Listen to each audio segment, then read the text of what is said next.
وعلى الله قصد السبيل ومنها جائر। সম্মানিত হাজিরিন, আমি আপনাদের সামনে কোরআনুল কারীমে একখানা ছোট্ট সূরা আমি তেলাওয়াত করেছি। সেই সূরার আলোকে আমি কথা বলার চেষ্টা করব ইনশাআল্লাহ। ওমা তৌফীকি ইল্লা বিল্লাহ আলাইহি তাওয়াক্কালতু ওয়া ইলাইহি উনীব। কোরআনুল কারীমের মধ্যে কতটি সূরা আছে? 114টি। 114টি সূরার মধ্যে অন্যতম ছোট্ট সূরা হলো সূরাতুল আসর। সূরাতুল আসর। এই সূরা আসর আপনাদের সামনে তেলাওয়াত করেছি। বরকতের জন্য আপনারা আমার সাথে আরেকবার তেলাওয়াত করুন। আউযু বিল্লাহি মিনাশ শাইতানির রাজীম। বিসমিল্লাহির রাহমানির রাহিম। ওয়াল আসর ইন্নাল ইনসানা লাফী খুসর إلا الذين آمنوا وعملوا الصالحات وتواصوا بالحق وتواصوا بالصبر. صدق الله العلي العظيم وصدق رسوله النبي الكريم ونحن على ذلك من الشاهدين والشاكرين. آمنت بالله. বলেন আল্লাহু আকবার। আল্লাহু আকবার। সম্মানিত হাজিরিন, এই ছোট্ট সূরার মধ্যে এই ছোট্ট সূরাটি আল্লাহ পাক অবতীর্ণ করেছেন মানুষের কল্যাণের জন্য। এই সূরার মধ্যে কি আছে? যে মানুষের জীবনে কোন পথ, কোন নীতি আদর্শ গ্রহণ করলে দুনিয়া আখিরাতে সফল হবে, আর কোন আদর্শ গ্রহণ না করলে মানুষ কি হবে? ব্যর্থ হবে, তাদের অকল্যাণ হবে। এই দুটি জিনিস সুস্পষ্টভাবে আল্লাহ রাব্বুল আলামিন এই সূরার মধ্যে বর্ণনা করেছেন। এই সূরাটির গুরুত্ব এত বেশি যে ইমাম শাফিঈ রাহমাতুল্লাহ আলাইহি বলেছেন যে কোরআনুল কারীমের 114টি সূরা 6666টি আয়াত অবতীর্ণ না করে যদি আল্লাহ রাব্বুল আলামিন শুধু এই একটি সূরা নাযিল করতেন তাহলে মানুষের জন্য যথেষ্ট হবে। সুবহানাল্লাহ। আর সূরা মানে গুরুত্ব কত, এর মধ্যে কি আছে, যে এই সূরাটি তাফসীর ইবনে কাসিরের ভিতর আছে যে মানব জাতি যদি শুধু এই একটি সূরার উপরে তারা গবেষণা করত, চিন্তা করত, অনুধাবন করত, তারা আমল করত, তাহলে তাদের জন্য এই একটি সূরাই কি হবে? যথেষ্ট হবে। সুবহানাল্লাহ। সাহাবে کرام যখন দুইজন একত্রিত হতেন তখন এই সূরাটি একে অপরকে তেলাওয়াত করে শোনাতেন। না শোনানোর আগে তারা পৃথক হতেন না। বলেন সুবহানাল্লাহ। অনেকে তো আমরা এই সূরাটি জানিও না, কিন্তু সাহাবে کرام এই সূরাটি তারা তেলাওয়াত করতেন, পরস্পর শোনাতেন, এর শিক্ষাগুলিকে স্মরণ করায় দিতেন। এই সূরায় আল্লাহ রাব্বুল আলামিন সময়ের কসম করে বলেছেন, ওয়াল আসর, সময়ের কসম, কালের কসম, মহাকালের কসম, আসরের সালাতের কসম, আসরের ওয়াক্তের কসম। নিশ্চয়ই ইন্নাল ইনসানা লাফী খুসর, নিশ্চয়ই সমস্ত মানুষ ক্ষতির ভিতরে নিমজ্জিত আছে। ইল্লাল্লাযীনা আমানু ওয়া আমিলুস সালিহাত ওয়া তাওয়াসাউ বিল হাক্কি ওয়া তাওয়াসাউ বিস সাবর। চার গুণ বিশিষ্ট মানুষ ব্যতীত সমস্ত মানুষ ক্ষতির মধ্যে নিমজ্জিত আছে। নাউযুবিল্লাহ। সেই চারটি গুণ কি? ইল্লাল্লাযীনা আমানু, যারা ঈমান এনেছেন, ওয়া আমিলুস সালিহাত, যারা এই ঈমানের দাবি অনুযায়ী নেক আমল করেছেন, সৎ আমল করেছেন, ওয়া তাওয়াসাউ বিল হক, এবং পরস্পর হকের উপদেশ দিয়েছেন, ওয়া তাওয়াসাউ বিস সাবর, এবং পরস্পর ধৈর্যের উপদেশ দিয়েছেন। এই চারটি গুণ যাদের আছে তারা ক্ষতির থেকে মুক্ত, ক্ষতির থেকে তারা বেঁচে থাকবে, তারা নিরাপদ। জোরে বলেন আলহামদুলিল্লাহ। তাহলে আল্লাহ সুবহানাহু ওয়া তাআলা তিনি কি করলেন যে এই সূরাটির ভিতরে মানুষের সফলতা চার দফা করেছেন। কয় দফা? জোরে বলেন কয় দফা? চার দফা। আমাদের দেশে অনেক রাজনৈতিক দল দেশের উন্নয়নের জন্য, শান্তির জন্য অনেকে দফা দেয় না। কেউ 6 দফা, কেউ 32 দফা, কেউ 41 দফা, কেউ 10 দফা, এরকম দেয় কিনা? কেউ দেয় কিনা? দেয়। আল্লাহ রাব্বুল আলামিন মানব জাতির সফলতার জন্য দফা দিলেন কয়টি? সকলকে বলতে হবে কয়টি? 4টি দফা। 1 নাম্বার হলো ঈমান, মুখস্থ করে দেব। 1 নাম্বার হলো কি? ঈমান। 2 নাম্বার হলো নেক আমল, সৎ আমল। 3 নাম্বার হলো হকের উপদেশ, আর 4 নাম্বার হলো সবরের উপদেশ। এই 4টি গুণ বিশিষ্ট মানুষকে সফলতার জন্য বলা হয়েছে, তারা সফল হবে 4 গুণ বিশিষ্ট মানুষ। এই 4টি গুণ আমাদের মধ্যে থাকা দরকার আছে না নাই? আমরা জীবনে সফলতা চাই কিনা? কারা কারা চাই? সবাই আমরা সফলতা চাই কিনা? যদি আমরা চাই তাহলে এই 4টি গুণ আমাদের মধ্যে অবশ্যই থাকতে হবে। প্রথম 2টি গুণ হলো মানে ব্যক্তিগত, সমষ্টিগত না, ব্যক্তিগত গুণ। ঈমান এবং আমল সালেহ প্রত্যেক মানুষের মধ্যে থাকতে হবে। আর দ্বিতীয় 2টি গুণ হচ্ছে ইনজেনারেল, সমষ্টিগত গুণ। পরস্পর একে অপরকে কি করা? উপদেশ দেওয়া। এইটা তো একজনে পারে না, ঠিক না? এটা হলো সামাজিক দায়িত্ব। প্রথম 2টা হলো ব্যক্তিগত দায়িত্ব, আর শেষের 2টা হলো কি? সামাজিক দায়িত্ব। এই ব্যক্তিগত দায়িত্ব ঈমান এবং আমলে সালেহ। সমাজের সমস্ত লোক যদি ঈমানদার হয়ে যায়, আমলদার হয়ে যায়, তাকওয়াবান হয়ে যায়, এই সব মানুষই পারে একে অপরকে হকের উপদেশ দিতে, ধৈর্যের উপদেশ দিতে। জোরে বলেন ঠিক কিনা? পাগলে কি উপদেশ দিতে পারে? সন্ত্রাসী কি উপদেশ দিতে পারে? চোর ডাকাত কি উপদেশ দিতে পারে? বেঈমান কি উপদেশ দিতে পারে? এই জন্য এই প্রথম 2টি গুণ থাকতে হবে উপদেশ দাতার জন্য। প্রত্যেককে আমাদেরকে সঠিক ঈমানদার ব্যক্তি হইতে হবে এবং আমাদেরকে সৎ উপদেশ দিতে হবে, ধৈর্যের উপদেশ দিতে হবে। বলেন আলহামদুলিল্লাহ। আমার কথাগুলি আপনারা কি বুঝতে পারেন? আল্লাহ রাব্বুল আলামিন এই সূরার ভিতরে মহাকালের সময়ের কসম কেন করলেন? আমার ভাইয়েরা, সময় হলো মানুষের জীবনের পুঁজি। সময় হলো মানুষের জীবনের পুঁজি। এর সাথে আর বড় পুঁজি কিছুই কি নাই। আমাদের জীবনের যে 60 বছর, 70 বছর, 80 বছর যে সময়টুকু আমরা পাই, এটা হচ্ছে জীবনের আমাদের পুঁজি। প্রত্যেকটি সেকেন্ড, মিনিট, ঘন্টা এগুলি হচ্ছে মহামূল্যবান সম্পদ। সুবহানাল্লাহ। এই যে পিছনে আমাদের সময়গুলি চলে গেছে জীবনে, এগুলি কি আমরা আর কোনোদিন ফিরে পাবো? না।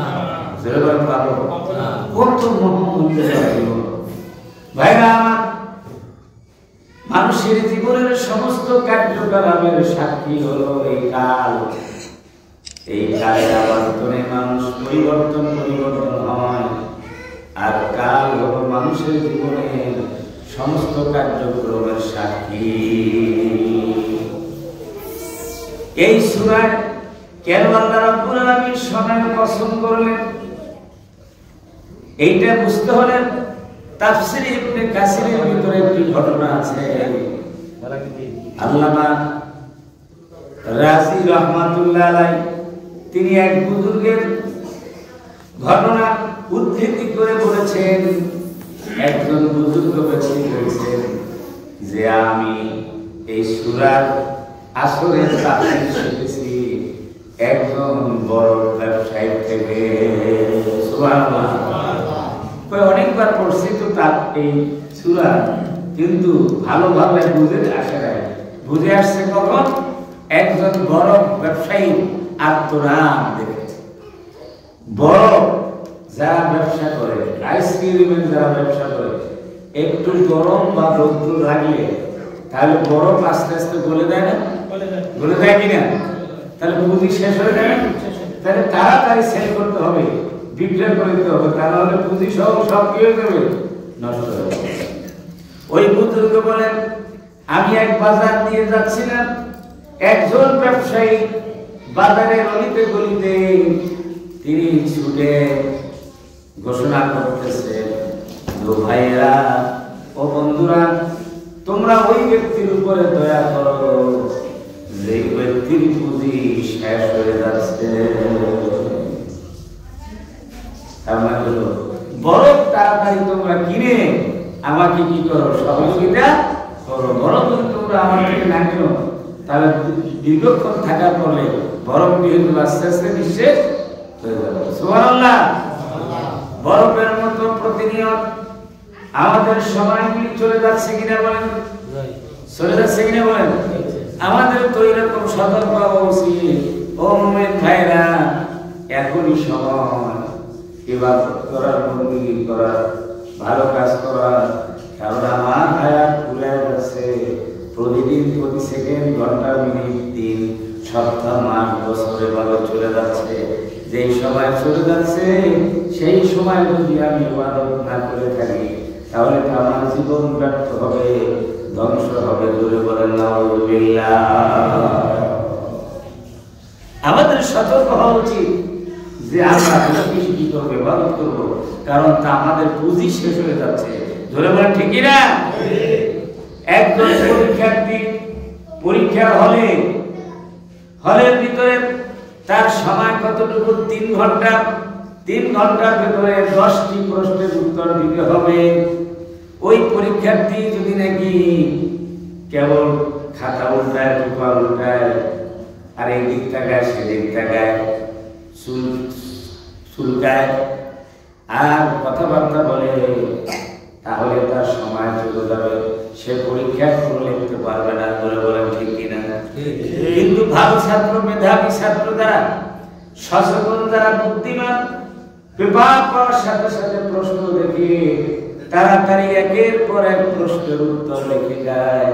3 ঘন্টা শেষ হওয়ার আগে যেন তার পরীক্ষার সমস্ত প্রশ্নপত্রের উত্তর সঠিক করতে থাকে। এই জন্য সে সবসময় তৎপর থাকে, কারোর সাথে কথা বলে না, কোনো দিক তাকায় না, এমন নির্বাক তুমিও সহজে যায় না। জোরে বলেন ঠিক কিনা? সুতরাং আমরা এতটা সময় কোথায় পাই? গল্প গুজব করার জন্য, আর টাস খেলার জন্য, খেলাধুলা করার জন্য, বাজার কাজ করার জন্য আল্লাহ ইবাদত বাদ দিয়ে। এই জন্য শেখ সাদি রহমাতুল্লাহ বলেছেন, খায়রুকুন আই ফালার অগনিমত শুমারুন যা পেশকে বান বরায়াত ফালানামান। ও অসচেতন মানুষ, অলস মানুষ, যারা ঘুমের ভিতরে নিমজ্জিত আছো, একটু হুঁশে আসো। এখনই ভালো কাজ করার সময়, কারণ এমন একটা সময় আসবে তোমার নামের পিছনে যেদিন বলবে আব্দুল্লাহ ছেলে আব্দুর রহিম গতকাল রাত ৩টার সময় শেষ নিঃশ্বাস ত্যাগ করে দুনিয়া থেকে বিদায় হয়ে গেছে, এমন একটা সময় আমাদের প্রত্যেকের আসবে কিনা বলেন, আসবে কিনা? এই এলাকায় যদি মানুষ মারা যায় তাহলে মসজিদের মাইক দিয়ে ঘোষণা করে না ওকে মারা গেছে। আমরা প্রায় শুনি হঠাৎ করে যে একটা শোক সংবাদ বলার সাথে সাথে কান খারাপ হয়ে যায়। কে মারা গেল, কোন বাড়ি মারা গেল, আমার আত্মীয় না অনাত্মীয়। দেখা যাচ্ছে অনেক সময় যুবকও মারা যায়, বৃদ্ধ মারা যায়, নানা থাকে নাতি মারা যায়, দাদা থাকে নাতি মারা যায়, বাবা থাকে ছেলে মারা যায়, হয় কিনা? এই যে আমরা শুনতে আসি, কিন্তু আমাদের নামের পিছনে এমন একটা সময় আসবে কিনা? এই জন্য আল্লাহর ওলি শেখ সাদি রহমাতুল্লাহ বলেন, বাবারা এখনই সময় সতর্ক হওয়ার জন্য, কামল করার জন্য এখন আমাদের সতর্ক হতে হবে, আমাদের জীবনের মূল্যায়ন করতে হবে।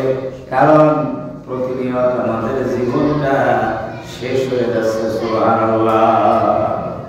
একটা ছেলে মানুষকে, বাচ্চা মানুষকে যদি আইসক্রিম দেওয়া হয়, এই ছোট্ট ছোট্ট বাচ্চারা, সোনামণিরা, তোমরা আইসক্রিম খাও না?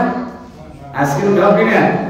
এই আইসক্রিম যদি দেওয়া হয়, দেখবেন ওই ছেলেটা কারোর সাথে বেশি কথা বলবে না, তাড়াতাড়ি সে মুখের ভিতর দিয়ে একের পর এক শোষা মেরে সে খেতে থাকবে, পান করতে থাকবে।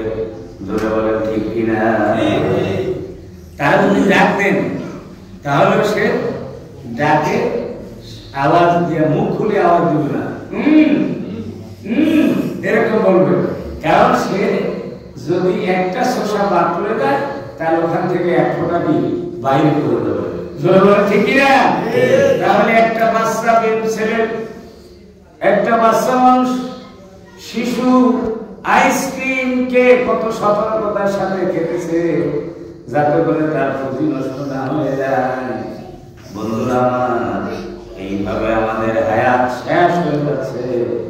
আমরা কেন শয়তানের ডাকে সাড়া দিয়েছি, আল্লাহর ডাকে কেন আমরা সাড়া দেই না? আমাদেরকে প্রতিনিয়ত সাড়া দিতে হবে কার ডাকে? আল্লাহর ডাকে।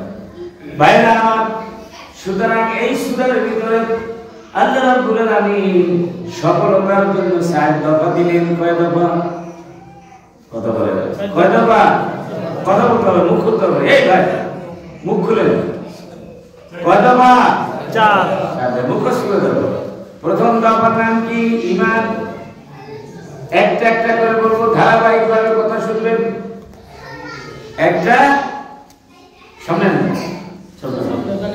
মুরব্বীরা সামনে, আর সামনে আগে ভালো লাগবে একটু দেখে। লা ইলাহা ইল্লাল্লাহ, জোরে বলো লা ইলাহা। এই সুন্দর আসো, দাদা এদিকে আসো, সামনে সামনে দিকে, সামনে এই সামনে আসো, সামনে। লা ইলাহা ইল্লাল্লাহ,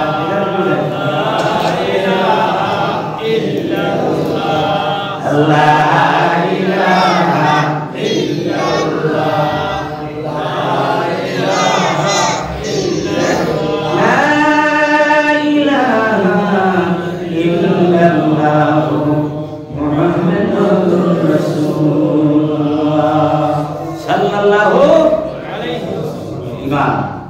প্রথম দফার নাম হলো ঈমান।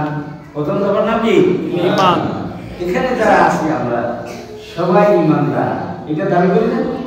সবাই আমরা কি ঈমানদার। এই ঈমান কি জিনিস? সবাই বলেন লা ইলাহা ইল্লাল্লাহ মুহাম্মাদুর রাসূলুল্লাহ সাল্লাল্লাহু। আমরা ঈমানদার। ঈমান কাকে বলে? ঈমান কি জিনিস ভালো করে বোঝেন। শাহ ওলিউল্লাহ রহমাতুল্লাহ আলাইহি এই উপমহাদেশের কথিত দশা হাদিস বিষয়ক সকল সকল দল এবং মতের কাছে উনি গ্রহণযোগ্য বড় একজন আলেম।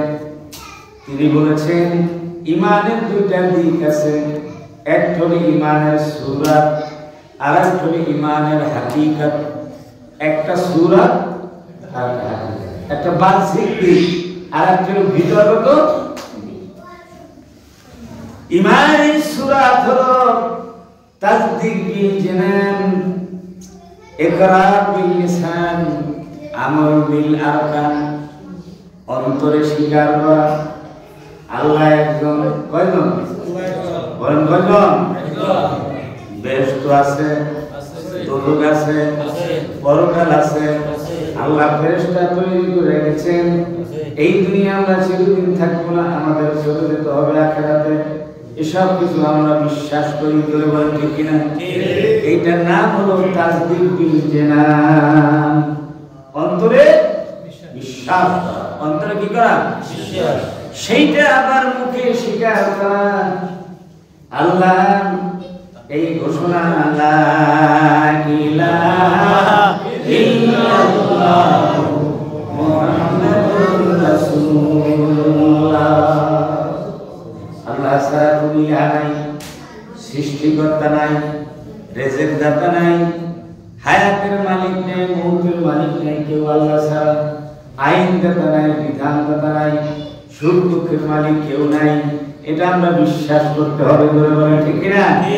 এটা আমরা মুখে স্বীকার করি কিনা?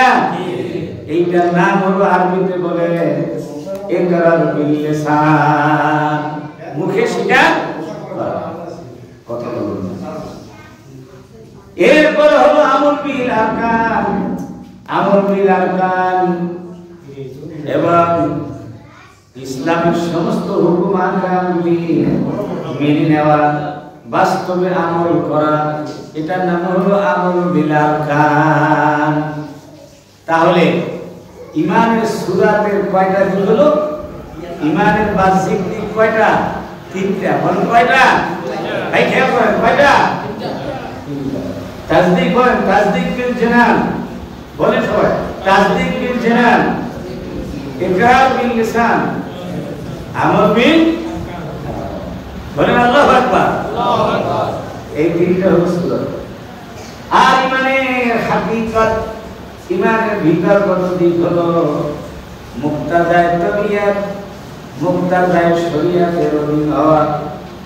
অর্থাৎ শরীয়ত যা বলে সেই অনুযায়ী আমার নিজের চাহিদা বাসনা হতে হবে।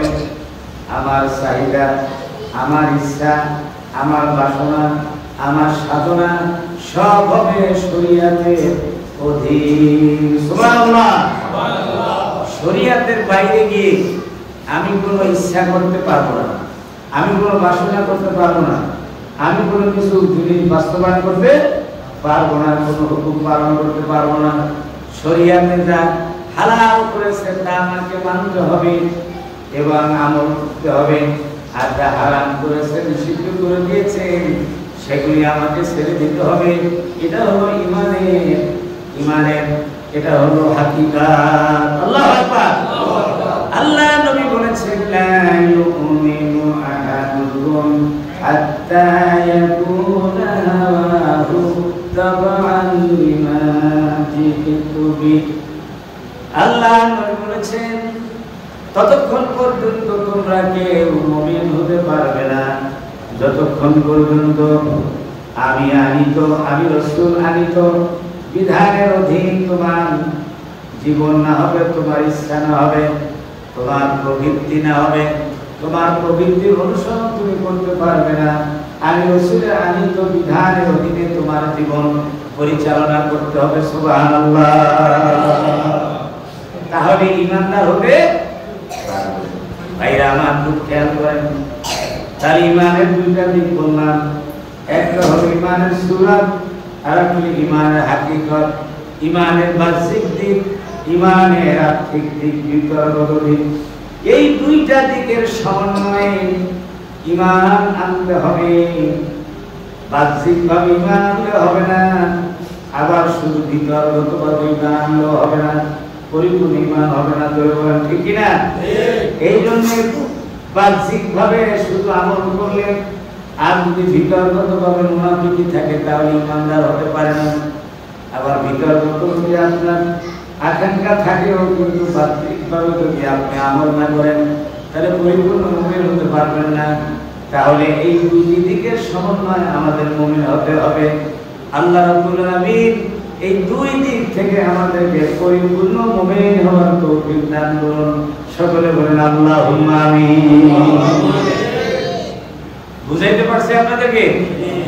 এবারে বলুন, মুমিন যদি আমরা হতে পারি তাহলে এই মুমিন হওয়ার পর এই মুমিনদের কি বৈশিষ্ট্য হয়, মুমিনদের কি গুণ হয়, মুমিনদের কি গুণ, এটা বলুন।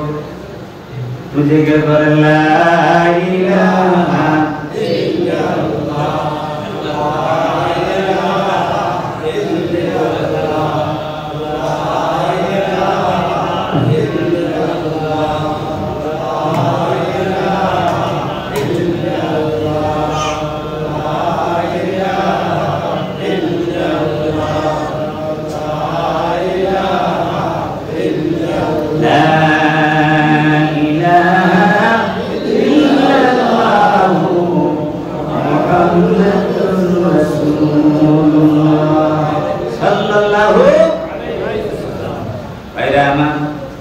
ইমানের বৈশিষ্ট্য বলবো, এরপরে ইমানের ফলাফল কি তা আমি বলবো। ইমানের বৈশিষ্ট্য হলো মুমিনগণ আল্লাহকে সর্বাত্মকে বেশি ভালোবাসবেন। যদি পরিপূর্ণ হতে পারি তাহলে আমাদের বৈশিষ্ট্য হবে কি, ইমানদারের বৈশিষ্ট্য কি, সবচাইতে ভালোবাসবে কাকে? আল্লাহকে। জোরে বলেন কাকে? আল্লাহ রাব্বুল আলামিন বলেন আল্লাযীনা আমানু আশাদ্দু হুব্বান লিল্লাহ। আল্লাহ রাব্বুল আলামিন বলেন মুমিনদের বৈশিষ্ট্য হলো তারা সবচাইতে বেশি ভালোবাসবে আল্লাহ রাব্বুল আলামিনকে। আল্লাহ রাব্বুল আলামিনকে ভালোবাসতে গিয়ে যদি তার জান দিতে হয় জান দিবে, মাল দিতে হলে মাল দিবে, তার যদি জীবন দিতে হয় জীবন দিবে, যদি কোনো জেল জরিমানা যদি সম্মুখীন হতে হয় তাও সে কি করবে, সেগুলি পরিস্থিতি সে মোকাবেলা করার জন্য সব কিছুর জন্য প্রস্তুত থাকবে। আল্লাহু আকবার। রাসূল পাক সাল্লাল্লাহু আলাইহি ওয়াসাল্লাম বলেছেন তামামাল ঈমান মান রাদিয়া বিল্লাহি রাব্বান ওয়া বিল ইসলামি দীনান ওয়া বি মুহাম্মাদিন সাল্লাল্লাহু আলাইহি ওয়াসাল্লাম রাসূলান ওয়া নাবিয়্যা। যে ব্যক্তি আল্লাহকে রব হিসেবে মানে, রব হিসেবে আল্লাহর উপরে সন্তুষ্ট থাকে এবং জীবন ব্যবস্থা হিসেবে ইসলামের উপরে সন্তুষ্ট থাকে, আর নবী হিসেবে রাসূল হিসেবে মুহাম্মদ সাল্লাল্লাহু আলাইহি ওয়াসাল্লামের উপরে সন্তুষ্ট হয়ে গেল, আল্লাহ নবী বলেন সেই ব্যক্তি ঈমানের স্বাদ পেয়েছে। সুবহানাল্লাহ। অনেকে বলে না যে আজকে তরকারি মজা হয় না, তরকারি কি লাগে না, মজা লাগে না, লবণ কম হয়েছে, পাঁচশো লাগে, ঠিক কিনা বলে? লবণ যদি পূর্ণ হতো, মরিচ হলুদ যদি পূর্ণ হতো, মশলা যদি পূর্ণ হতো, তাহলে তরকারি কি হতো, স্বাদ হতো। তাহলে ইমানের ভিতরে স্বাদ হতে হলে তিনটা জিনিস লাগবে। কয়টা জিনিস লাগবে? আল্লাহকে, আল্লাহর উপরে সন্তুষ্ট থাকতে হবে, তিনি আমাদের রব, তিনি আমাদের সৃজনকারী, তিনি আমাদের লালনকারী, তিনি আমাদের শাসনকারী, সব কিছু দয়ার মালিককে এ কথা আন্তরিকতার সাথে বিশ্বাস করতে হবে। আর দ্বিতীয় হলো যে জীবন ব্যবস্থা হলো ইসলাম। আমাদের জীবন ব্যবস্থার নাম কি? জীবন ব্যবস্থা মানে কি? অর্থাৎ সেই ব্যবস্থার আলোকে আমার জীবনকে পরিচালনা করব, ব্যক্তি, পরিবার, সমাজ, রাষ্ট্র, আন্তর্জাতিক জীবন যেই নীতি আদর্শের আলোকে আমরা পরিচালিত করব, সেই নীতি আদর্শের নাম কি? আরো বলবেন কিনা? ইসলাম। ইন্নাদ-দীনা ইনদাল্লাহিল ইসলাম। বলেন সবাই, ইন্নাদ-দীনা ইনদাল্লাহিল ইসলাম। আল্লাহ পাকের নিকট একমাত্র মনোনীত জীবন বিধানের নাম কি? সুতরাং ইসলামের উপর আমরা সন্তুষ্ট সবাই, মুসলমান হয়ে আপনাকে সন্তুষ্ট হয়েছি, আমরা সবাই সন্তুষ্ট। আর আমাদের জীবনে সকল কিছু যার নীতির মাধ্যমে আমরা চলবো, যাকে অনুকরণ করবো, তিনি হচ্ছেন মুহাম্মদুর রাসূলুল্লাহ। এই তিনটি বিষয়ে যার কাছে স্পষ্টভাবে ধারণা থাকবে এবং যার কাছে এই তিনটা জিনিস মহব্বতের হবে, সেই ব্যক্তি পরিপূর্ণ ঈমানদার হতে পারবে। 2 নাম্বার, মুমিনের বৈশিষ্ট্য হবে আল্লাহর স্মরণে তাদের অন্তর প্রশান্তি লাভ করবে। আল্লাযীনা আমানু ওয়া তাতমাইন্নু কুলুবুহুম বিযিকরিল্লাহ, আলা বিযিকরিল্লাহি তাতমাইন্নুল কুলুব। মুমিন সকল যারা ঈমানদার হয়েছে তাদের অন্তরগুলি শান্ত হয় আল্লাহর জিকিরে দ্বারা। শুনে রাখো, আল্লাহ রাব্বুল আলামিনের জিকিরের মাধ্যমে মানুষের অন্তরে প্রশান্তি লাভ করে। সুবহানাল্লাহ। আল্লাহর জিকির, মৌখিক জিকির, আমলি জিকির, সবগুলি জিকির। বলে ঠিক কিনা? আমরা যে নামাজ পড়ি এটাও জিকির। আল্লাহু আল্লাহু আল্লাহু বললাম, এটা জিকির। সুবহানাল্লাহ, এটা জিকির। আলহামদুলিল্লাহ, এটা জিকির। এই যে নামাজ পড়লাম, এটা কি জিকির। রোজা রাখি, এটাও জিকির। কোরআন তেলাওয়াত করি, এটা জিকির। দান সদকা করি, সবই হলো আল্লাহর জিকির। সুবহানাল্লাহ। আল্লাহকে ভালোবাসি, আল্লাহকে স্মরণ করে বলেই আমি দান করি। জোরে বলেন ঠিক কি না? আল্লাহকে স্মরণ করে বলেই আমি কি করি? সালাত আদায় করি। আকিমুস সালাত আদায় করি। আল্লাহ পাক কোরআন কারীম বলেন যে তোমরা নামাজ কায়েম করো আমার স্মরণার্থে। সুবহানাল্লাহ। যে আমাকে তোমরা স্মরণ করো সবসময়, মনে রাখো এর বহিঃ প্রকাশ হলো যখনই সালাতের জন্য তোমাদের দেখা হয় হাইয়া আলাস সালাত হাইয়া আলাল ফালাহ, তখন তোমাদের দুনিয়ার কার্যক্রম ছেড়ে তোমরা মসজিদে এসে নামাজের কাতারে দাঁড়িয়ে যাও। এটা হলো তোমার বড় দায়িত্ব, আর এর দ্বারাই তোমার অন্তর প্রশান্ত হবে। জোরে বলেন আল্লাহু আকবার। ভাইরা আমার, মুমিনের বৈশিষ্ট্য হলো 3 নাম্বার বৈশিষ্ট্য হলো মুমিন ঈমান আনয়নের পর তার সংশয় লিপ্ত হয় না, কোনো সন্দেহ থাকে না। 4র্থ বৈশিষ্ট্য হলো তারা ঈমানের উপর অবিচল থাকে, কখনো ঈমান থেকে তারা বিস্মিত হয় না। তাদের ঈমান কচু পাতার পানির মতো না। কচু পাতার উপরে পানি রাখলে টলমল করে পড়ে যায় না? ধরে বলা যায় কিনা? কিন্তু যদি একটা পাত্রের ভিতরে পানি রাখা হয়, এই পাত্রটার ভিতরে একটু গভীরতা আছে, সেই পানি কখনো পড়বে না। আর ওদের ঢাকনা দিয়ে রাখবে, ঠিক না?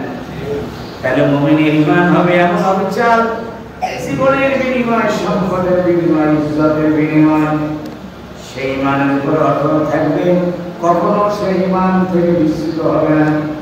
দেখেছেন রাসূল পাক সাল্লাল্লাহু আলাইহি ওয়াসাল্লাম যুগে সাহাবায়ে কত কষ্ট করে ঈমানের উপরে তারা অটল থেকেছিল। হযরত বেলাল হাবশী রাদিয়াল্লাহু তাআলাকে মুশরিকরা, তিনি ছিলেন একজন কৃতদাস, তার মানে ঈমান আনার অপরাধে তাকে উত্তপ্ত বালুকার ময়দানে শোয়া পাথর চাপা দিয়ে তাকে পিটাতো আর বলতো, ও বেলাল তুই মুহাম্মাদের ধর্ম ছেড়ে দে, মুহাম্মাদের ধর্ম ছেড়ে দে। বেলাল বলতো, যত পিটানো আমি কিন্তু এই তাওহীদ থেকে এক কদম এক চুল আমি নড়ব না। যতই পিটাতো তিনি বলতেন, আহাদ আহাদ আশহাদু আল্লা ইলাহা ইল্লাল্লাহু ওয়া আশহাদু আন্না মুহাম্মাদান আবদুহু ওয়া রাসূলুহু। আল্লাহু আকবার। ঈমানের উপরে অটল থাকার ব্যাপারে আল্লাহ রাব্বুল আলামিন কোরআন কারীমে বলেন, ইন্নাল্লাযীনা ক্বালু রাব্বুনাল্লাহু থুম্মা ইসতাকামু তাতানাজ্জালু আলাইহিমুল মালাঈকাতু আল্লা তাখাফু ওয়া লা তাহজানু ওয়া আবশিরু বিল জান্নাতি আল্লাতী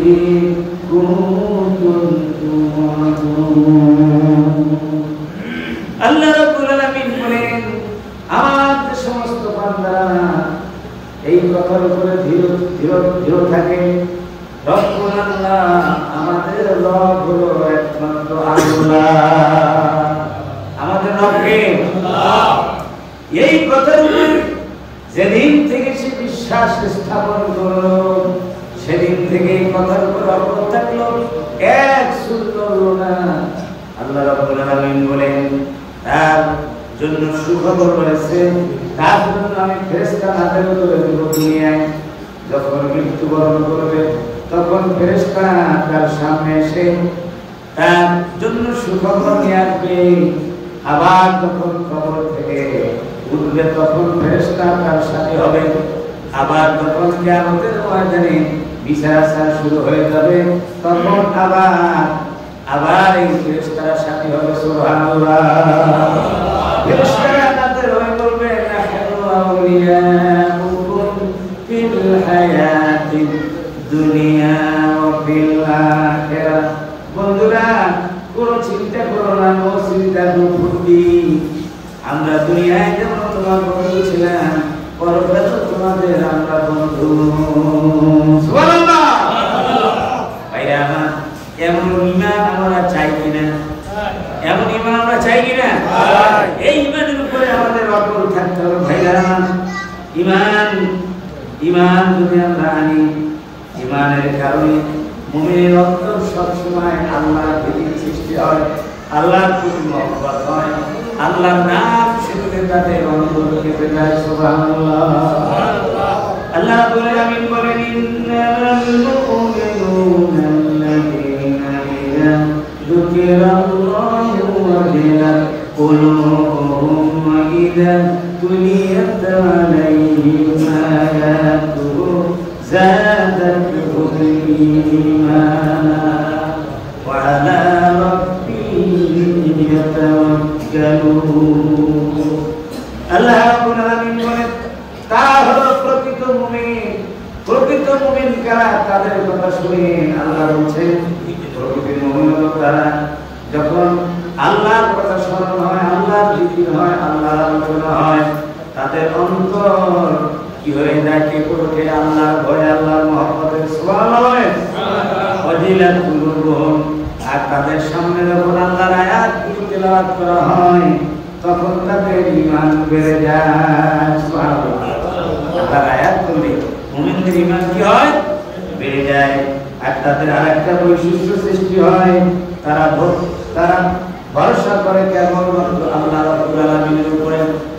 الذين يقيمون الصلاة ومما رزقناهم ينفقون।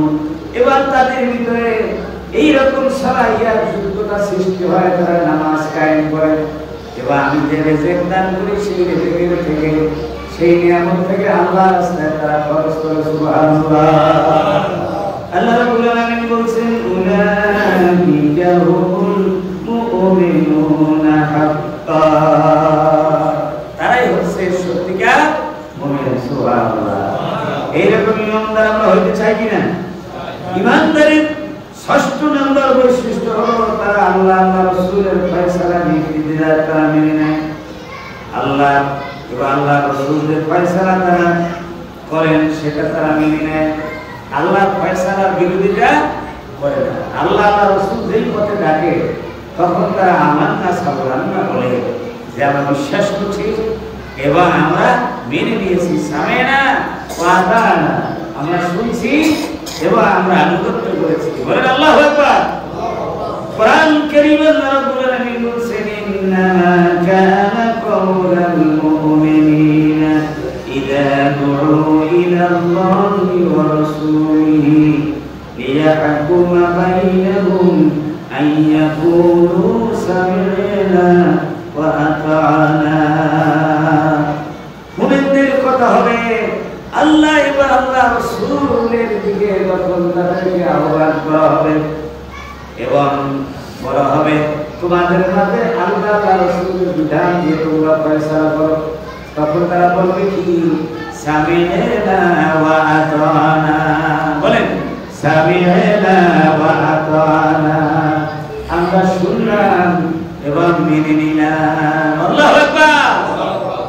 আমাদের সমাজে অনেক অবিদিত অনেক বেকুব মানুষ আছে না, বলে আরে নিয়ে রাখো তোমার কোরআন, রাখো তোমার হাদিসের কথা, এই যুগে কোরআন হাদিসের কথা চলে বলে নাউজুবিল্লাহ। এরকম বলা যাবে? কোরআনে কি বলতেছে? যখন আল্লাহ রাসূলের বিধানের দিকে তোমাদেরকে ডাকবে, তার বিধান মানার জন্য ব্যক্তিতে পরিবারের সমাজের আসলে তখন তাদের কথা হবে সামিনা ওয়া আতানা, আমরা শুনলাম, আমরা ভালো করে শুনেছি, অনুধাবন করেছি এবং এর প্রতি আমাদের আগ্রহ রয়েছে। বলেন আল্লাহু আকবার। তারা এক কথা বলতে পারে না যে আমরা এটা মানবো না আর এটা চলবে না। জোরে বলেন আলহামদুলিল্লাহ। কোরআন সুন্নাহ সর্বকালের জন্য আধুনিক। জোরে বলেন ঠিক কি না? যদি উটের যুগে কোরআন অবতীর্ণ হয়েছে, আজ রকেটের যুগে, আজ কম্পিউটারের যুগে, এই আইটির যুগে আজ কোরআন আধুনিক। বলেন আল্লাহু আকবার। কোরআন শরীফ গবেষণা করলে বিজ্ঞান কি হয়ে যায়? কোরআন শরীফের কাছে তারা কি হয়ে যায়? অসহায় হয়ে পড়ে যায়। বিজ্ঞানের আবিষ্কার করাই, কিন্তু কোরআন বহু আগে তা কোরআনের মধ্যে বলে দিয়েছেন। বিজ্ঞান যখন আবিষ্কার করে দেখেন কোরআনের ভিতরে এই থিওরিতে বহু আগে বলা হয়েছে। বলেন আল্লাহু আকবার। সুতরাং বিজ্ঞানীদের আর কি থাকে না, বিশেষ বৈশিষ্ট্য থাকে না, বৈশিষ্ট্য হয়ে যায় কোরআন। সুবহানাল্লাহ। ইয়াসিন ওয়াল কুরআনিল হাকীম। বিজ্ঞানময় কোরআনের শপথ। আমার ভাইরা, এভাবে ঈমানদারগণ আল্লাহর বিচার ফয়সালা মেনে নিবে, রাসূলের বিচার ফয়সালা মেনে নিবে। এটা হবে মুমিনদের বৈশিষ্ট্য। দ্বিতীয় দফা হলো, প্রথম দফা হলো কি? প্রথম দফা কি? ঈমান। সাফল্যের প্রথম দফা কি? ঈমান। আর দ্বিতীয় দফা কি? আমলে সালেহ, নেক আমল। এবার নেক আমলের কথা বলছি। নেক আমল হলো সৎ কাজ। যত সৎ কাজ আছে, ভালো কাজ আছে, মানবিক কাজ আছে, সবগুলি হলো নেক আমল। সুবহানাল্লাহ। আল্লাহর কোরআনের হুকুম অনুযায়ী, রাসূলের তরিকা অনুযায়ী আমরা সকাল থেকে সন্ধ্যা পর্যন্ত আমাদের যত কাজ আমরা করি সবগুলি নেক আমল, সবগুলি ইবাদত। সুবহানাল্লাহ। সবগুলি কি নেক আমল? সবগুলি ইবাদত। আমরা কি করি? আমরা ঘুমাই, ঘুম থেকে জাগ্রত হয়ে কোথায় যাই? হ্যাঁ, আমরা ব্যবসা করতে যাই, আমরা চাকরি করতে যাই, দোকানপাটে যাই, আমরা বিভিন্ন কাজে চলে যাই, ঠিক কি না? এই কাজগুলি কেন করি?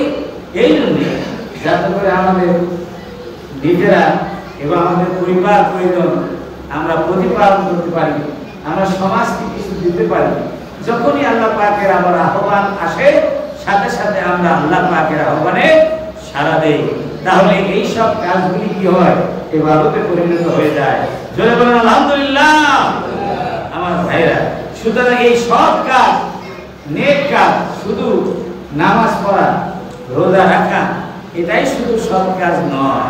নামাজ পড়া সৎ কাজ, রোজা রাখা সৎ কাজ, যাকাত আদায় করা সৎ কাজ, এভাবে কোরআন তেলাওয়াত করা সৎ কাজ, জিকির করা সৎ কাজ, সৎ আমল, নেক আমল, দান সৎকার করা নেক আমল, মানব সেবা করা, জনগণের সেবা করা, দেশের সেবা করা, এতিম মিসকিনের সেবা করা, সমস্ত মানুষের সেবা করা, এটা হচ্ছে ইবাদত। সুবহানাল্লাহ।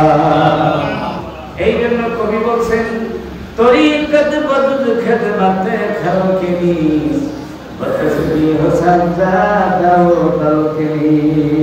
আল্লাহু আকবার। শুধু তরিকত, তাসবিহ, টুপি আর জায়নামাজ আর পাগড়ি নিয়ে তুমি সুফি হয়ে গেলে, এটাই শুধু তরিকত নয়। আসল তরিকত হলো মানব সেবা, সৃষ্টির সেবা। আল্লাহু আকবার। আল্লাহ নবী আর সাহাবায়ে-কেরাম তারা মানব সেবার মধ্যে ছিলেন অনন্য। এইগুলিও ভালো কাজ। তাসবিহ করব, সালাত আদায় করব, এগুলি ভালো কাজ। সাথে সাথে মানব সেবা করব, এটা হলো বড় ভালো কাজ। সুবহানাল্লাহ। এই জন্য এই সব কাজগুলি হচ্ছে নেক আমল। এই নেক আমল বেশি বেশি আমাদের করতে হবে। নেক আমল যদি আমরা করি তাহলে আল্লাহ পাক কি দিবে? পুরস্কার দিবে। নেক আমল এবং ঈমানের কি পুরস্কার রয়েছে? ঈমান এবং নেক আমলের পুরস্কার আমরা দিব না? কি বলে? এতক্ষণ ধরে ঈমান এবং নেক আমলের কথা শুনলাম, এখন নেক আমল করলে কি পুরস্কার দিবে সেটা কি আমাদের নিতে হবে কিনা? পুরস্কার দিবেন না নিবেন না? কারা কারা নিবেন? কারা কারা নিবেন? একটু চেষ্টা করে বসতে কষ্ট হয় না?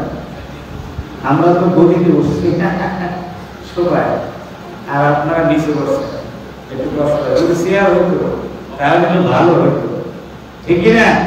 অনেক মুরব্বীদের বসতে কষ্ট হয়, আর কিছু ব্যাপার একটু কষ্ট করে বসে, এই কষ্টটা আমাদের জন্য কাজে লাগবে।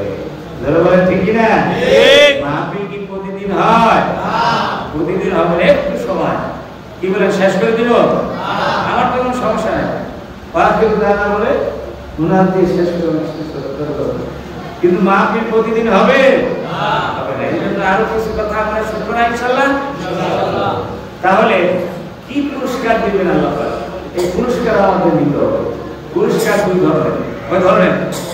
একটা হলো নগদ, আর একটা হলো বাকি। নগদ হলো দুনিয়ায়, আর বাকি হলো পরকালে, ঠিক না? ঠিক। বাকিটাই কিন্তু মূল্যবান। দুনিয়ার পুরস্কার হবে সামান্য সময়ের জন্য, আমরা এই পুরস্কার পাবো, আর পরকালের পুরস্কার পাবো স্থায়ী পুরস্কার। সুবহানাল্লাহ। এই দুনিয়ায় আমরা কেউ থাকতে পারবো না, সকলকে আমাদের চলে যেতে হবে।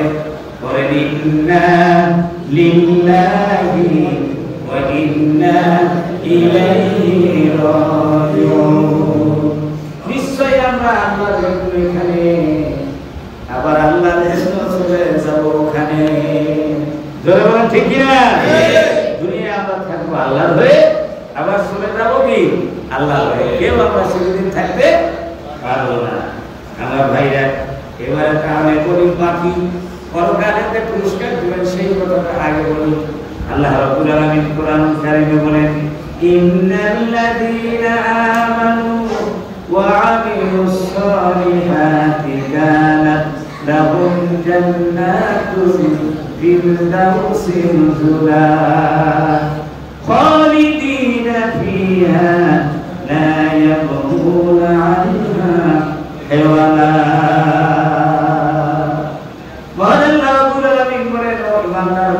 তোমাদের ঈমান এবং আমলের বিনিময়ে আমি কি দেব? শোনো, তোমাদের জন্য রয়েছে জান্নাতুল ফিরদাউস। আলহামদুলিল্লাহ বলুন। আলহামদুলিল্লাহ। জান্নাতুল ফিরদাউস এমন জান্নাত, যেই জান্নাতে প্রবেশ করলে কেউ একবারের জন্য এই জান্নাত থেকে বের হতে চাইবে না। বলেন তো দেখি, দুনিয়ার ভিতরে যত সুন্দর সুরম্য বাড়ি ঘর করেন না কেন, বাড়া, এই ঘরে কি সব সময় মানুষ অবস্থান করে নাকি? কথা বলে সব সময় কি করে? আপনার সাথে সুন্দর বাড়ি করছেন, যে বাড়িটা লক্ষ বাড়ির মধ্যে একটা, এত সুন্দর বাড়ি করছেন, কিন্তু সেই বাড়িতে কি আপনি 24 ঘন্টা থাকেন? কথা বলে 24 ঘন্টা থাকে? থাকতে পারেন? কেন পারেন না? কেন পারেন না?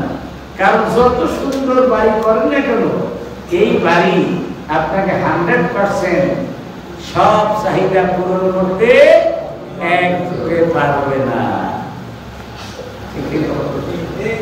রাত 3টার সময় আপনার ছোট্ট বাচ্চা ভ্যাঁ করে কেঁদে উঠলো, বলতেছে আমি কমলা খাবো। কি খাবো? কমলা যদি আপনি আগে থেকে ফ্রিজে না রাখেন, তাহলে কমলা পাবেন কোথায়? কমলা পাওয়া যাবে? তাহলে রাত 3টায় খোঁজ করতে হবে কোনো দোকানপাট খোলা আছে নাকি। কোনো দোকানপাট খোলা পাবেন না, সব দোকান বন্ধ হয়ে গেছে। ঠিক কিনা? আমার বন্ধুগণ, রাত 2টার সময় আপনার স্ত্রীর পেটে ব্যথা শুরু হয়ে গেছে, এখন ডাক্তার দরকার, ঘরে থাকতে পারবেন না, বের হয়ে যেতে হবে। ডাক্তারের সন্ধানে বের হতে হবে কিনা কথা বলেন। এখন কি ঘরে থাকতে পারবেন? ঘরের মধ্যে কি ডাক্তার আছে? ঘরের মধ্যে আপনার সৈকতের আনন্দ নাই, কক্সবাজারের সৈকতের আনন্দ নাই, বাজারের সব দরকারি জিনিস নেই, অফিস আদালত নাই, তাহলে আপনি কোনো না কোনো কারণে এই ঘর থেকে বের হতে হবে। কিন্তু আল্লাহ রাব্বুল আলামিন জান্নাতের ভিতরে এমন জান্নাত দিবেন, এমন ঘর দিবেন, যেই ঘরের ভিতরে আপনার জীবনের শুরু থেকে শেষ পর্যন্ত, আপনার চাহিদার শুরু থেকে শেষ পর্যন্ত যা কিছু প্রয়োজন সবগুলি ওই ঘরের ভিতরে আল্লাহ রাব্বুল আলামিন দিয়ে দিবেন। কোন জিনিসের জন্য আপনাকে বের হতে হবে না। জামাই বাড়ার আনন্দ, বিয়ে করে আনন্দ, সৈকতের ভ্রমণ, বাজারের চাহিদা সব কিছু পূরণ হবে এক ঘরের ভিতরে। সুবহানাল্লাহ। আল্লাহ রাব্বুল আলামিন বলেন, লাহুম ফিহা আজওয়াজুম মুতাহহারাতুন ওয়া নুদখিলুহুম যিল্লান যালিলা। এই জান্নাতের ভিতরে তাদেরকে পবিত্র স্ত্রী দেওয়া হবে, যে স্ত্রীদেরকে কোনো মানুষ বা জিন স্পর্শ করে নাই এবং দেখো নাই, এতটা সতী শান্তি এবং পূর্ণ পবিত্র স্ত্রী এবং সঙ্গিনী দেওয়া হবে। আল্লাহ পাক আরো বলেন, ওয়ালাকুম ফিহা মা তাশতাহি আনফুসুকুম ওয়ালাকুম ফিহা মা তাদউন নুজুলাম মিন গফুরির রহিম। আল্লাহ রাব্বুল আলামিন বলেন, আমার বান্দা যা কিছু চাইবে এই জান্নাতের ভিতরে সব কিছু দেওয়া হবে। এবার সব কিছু অর্থ তাদের সামনে চলে আসবে। বলবে, আমরা আঙ্গুর খাবো। কি খাবেন? কি খাবেন? আঙ্গুর খাবেন। আঙ্গুর কোথায়? গাছে না? কই না আঙ্গুর কোথায়? গাছে বলে আমি গাছে উঠতে পারবো না। চলে আসবে আপনার সামনে, শুধু মুখ মেললেই হবে, মুখের ভিতরে পড়ে যাবে। আমি সাবাই করতে পারবো না, সাবাই করে সিবানো ছাড়াই এই আঙ্গুর মুখের ভিতরে পড়ে যাবে। জি জি জি।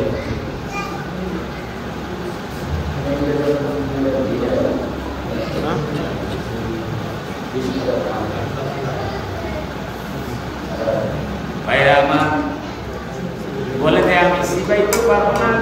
আল্লাহ রাব্বুল আলামিন বলে, বান্দারে নিয়ে অনেক কষ্ট করেছো, আমার জন্য রাতের আধারে ওকে তাহাজ্জুদ নামাজ পড়েছো, আমাকে ভুলো নাই, আমাকে সকালে তুমি স্মরণ রাখছো।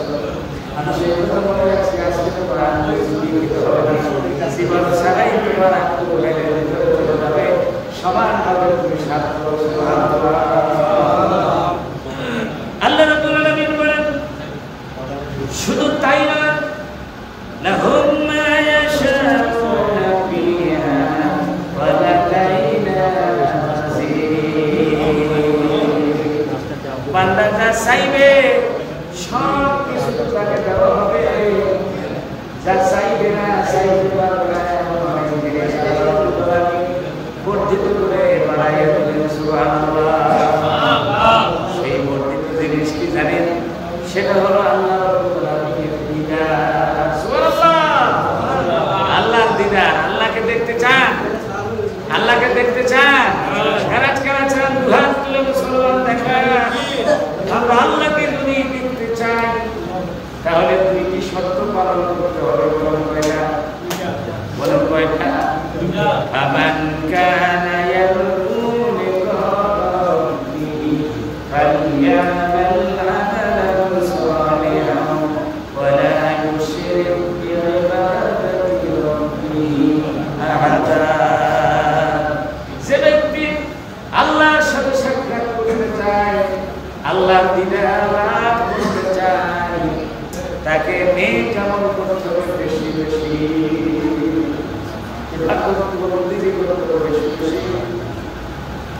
আর আল্লাহর সাথে কাউকে শরীক করতে পারবে না। সুবহানাল্লাহ। আমরা বেশি বেশি নেক আমল করব, আর আল্লাহর সাথে আমরা কাউকে শরীক করব। কি বলেন, ঠিক কি না? আল্লাহর সাথে শরীক করবেন। অনেকে মাজারের সামনে গিয়ে প্রার্থনা করবে, হাজার বাবার কাছে কিছু চাইলে হাজার কুস্তু হাজার পেট্রো ভরনা, ঠিক কি না? হাজার নামে অনেকে মানত করে, মানত করবেন, মানত নামে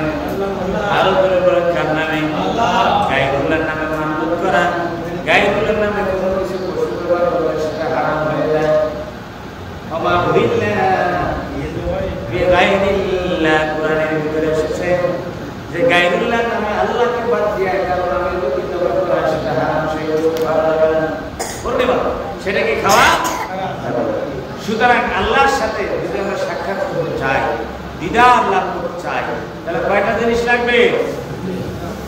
কয়টা? একটা হলো নেক আমল, আর একটা হলো শিরিক করা। শিরিক করা স্ত্রী যত দুর্বল হোক, কালো হোক, ভালো পিঠা বানাইতে জানে না, নাচতে জানে না, ভালো করতে জানে না, সবই মেনে নেয় স্বামী, কিন্তু একটা জিনিস মানতে পারে না, আলগা বেটার সাথে যদি সম্পর্ক রাখে এটা মানে না। বুঝে বলেন ঠিক কিনা? কোন স্বামী মেনে নিতে পারে? স্ত্রীর তো অনেক দুর্বলতা আছে থাকুক, সেটা স্বামী মেনে নেয়, কিন্তু কোন বন্ধু বান্ধবের সাথে, কালকে ভাইয়ের সাথে, ডাকিয়ে ভাইয়ের সাথে, খালতো ভাইয়ের সাথে যদি স্ত্রীর সম্পর্ক রাখে, স্বামী কখনো সহ্য করবে না, পরিণত দিতে হবে তালাক। বলে বলেন ঠিক কিনা? আল্লাহ রাব্বুল আলামিন বলেন, বান্দা তোমাকে আমি এত সুন্দর করে সুগঠিত করে সৃষ্টি করলাম, লাকাদ খালাকনাল ইনসানা বিআহসানি তাকওয়িম, এত সুন্দর করে তোমাকে আমি তৈরি করলাম, দুনিয়ায় এত সম্মান দিলাম, ইজ্জত দিলাম, মায়ের গর্ভ থেকে তোমাকে বাচ্চা আকারে বের করে এত সম্মান ইজ্জত দিলাম আমি আল্লাহ। ওই আল্লাহকে বাদ দিয়া তুমি কাকে ডাকো? ওই আল্লাহকে বাদ দিয়া কার আইন মানো? ওই আল্লাহকে বাদ দিয়া কার সামনে তুমি সেজদা করো? যদি কার সামনে সেজদা করো, এটা আমি মানতে পারি না। আল্লাহ রাব্বুল আলামিন বলেছেন, পাহাড় পরিমাণ, আকাশ পরিমাণ যদি গুনাহ নিয়ে আসো, ওই গুনার ভিতরে যদি শিরকের গুনাহ না থাকে, আমি দয়া পরবশে ওই গুনাহগুলি আমি মাফ করে দিতে পারি। পক্ষান্তরে আকাশ পরিমাণ যদি ইবাদত নিয়ে আসো, আর ইবাদতের ভিতরে যদি শিরকের গুনাহ থাকে, শিরক থাকে, তাহলে ইবাদত আমি আল্লাহ কবুল করব না। বলে নাউযুবিল্লাহ। শিরক মারাত্মক গুনাহ, ইন্না শিরকা লা যুলমুন আযীম। কুরআন বলছে শিরক হচ্ছে কি? মহা জঘন্য পাপ, এর থেকে বিরত থাকতে হবে। এবারে বলবো ভাইরা আমার, পরকালের পুরস্কার পাবো আমরা জান্নাত, কঠিন আযাব থেকে আমরা মুক্তি পাবো ঈমান আর আমলের বিনিময়ে। ঠিক কিনা বলেন? এরপরে হচ্ছে পার্থিব পুরস্কার। পার্থিব পুরস্কার এই দুনিয়ায় আমরা পাঁচ জাগতিক পুরস্কার দিবেন। এক নম্বর পুরস্কার হলো মুমিনদেরকে আল্লাহ রাব্বুল আলামিন তাদেরকে ঈমানের উপর অটল রাখবেন। ইউসাব্বিতুল্লাহু আল্লাযীনা আমানু بالقول الثابت في الحياة الدنيا وفي الآخرة ويذل الله الظالمين ويفعل الله ما يشاء. সূরা ইব্রাহিম 27 নম্বর আয়াতে আল্লাহ পাক বলেন, মুমিনরা যারা বলে লা ইলাহা ইল্লাল্লাহ, এই কালেমা পাঠ করার পর তাদেরকে দৃঢ়ভাবে প্রতিষ্ঠিত রাখেন, সাবেত রাখেন, তাদেরকে কেউ ভাঙাতে পারে না। জোরে বলেন আল্লাহু আকবার। দ্বিতীয় নম্বর পুরস্কার হলো দুনিয়ায় তারা মানসিক স্থিতি শান্তি লাভ করবে। তারা কি করবে? শান্তি লাভ করবে, তাদের অশান্তি থাকবে না। আলা বিযিকরিল্লাহি তাতমাইন্নুল কুলুব। ধন দৌলত দিয়ে, টাকা পয়সা দিয়ে শান্তি হয় না। অনেক সময় ঘুরে ঘরে মুলা দিয়া আর সিমের মিশে দিয়ে যদি পান্তা ভাত খান, তাও শান্তি। যদি বলেন ঠিক কিনা? যদি আপনাকে আল্লাহ পাক শান্তি দিতে চান, এই ছোট্ট ঘরে, ছোট্ট চাকরিতে, ছোট্ট ব্যবসায় আল্লাহ পাক শান্তি দিতে পারে, যদি আপনার ঈমান এবং আমল থাকে। তৃতীয় নম্বর পুরস্কার হলো আল্লাহ রাব্বুল আলামিন মুমিনদের আশ্রয় বা নিরাপত্তা দিবেন। মুমিনদের নিরাপত্তা দিবেন কে? মুমিনদের নিরাপত্তা দিবেন কে? আল্লাহ পাক আল্লাযীনা আমানু ওয়া লাম ইয়ালবিসু ঈমানাহুম বিযুলমিন উলাইকা লাহুমুল আমনু ওয়া হুম মুহতাদুন। আল্লাহ পাক বলেন, যারা ঈমান এনেছে আর ঈমানকে শিরকের সাথে তারা মিলায় নাই, শিরক মিশ্রিত করে নাই, আল্লাহ রাব্বুল আলামিন বলেন তাদেরকে নিরাপত্তা দিবেন, তাদেরকে হেদায়েত দিবেন। বলেন আল্লাহু আকবার। চতুর্থ নম্বর পুরস্কার হলো আল্লাহ রাব্বুল আলামিন মুমিনদের পৃষ্ঠপোষকতার দায়িত্ব গ্রহণ করেছেন।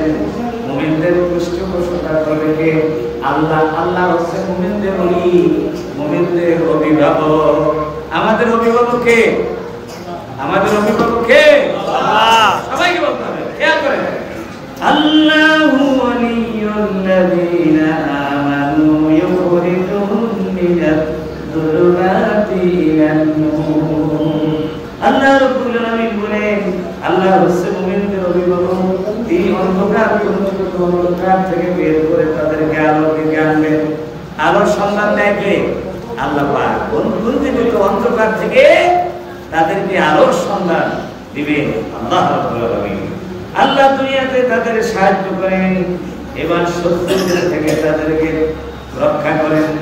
শত্রুদের থেকে রক্ষা করেন কে? আল্লাহ। কথা বলেন কে? আল্লাহ। আল্লাহ পাক করেন ওয়া কানা হাক্কান আলাইনা নাসরুল মুমিনিন। মুমিনদেরকে সাহায্য করা আল্লাহর জন্য কি হয়ে যায়? অধিক হয়ে যায়। আল্লাহ রাব্বুল আলামিন ঈমানদার কাফেরদের মন থেকে সমস্ত বস্তুবাদী শক্তি ভয় এবং চিন্তা দূর করেছেন এবং তাদেরকে বিজয় দান করেছেন।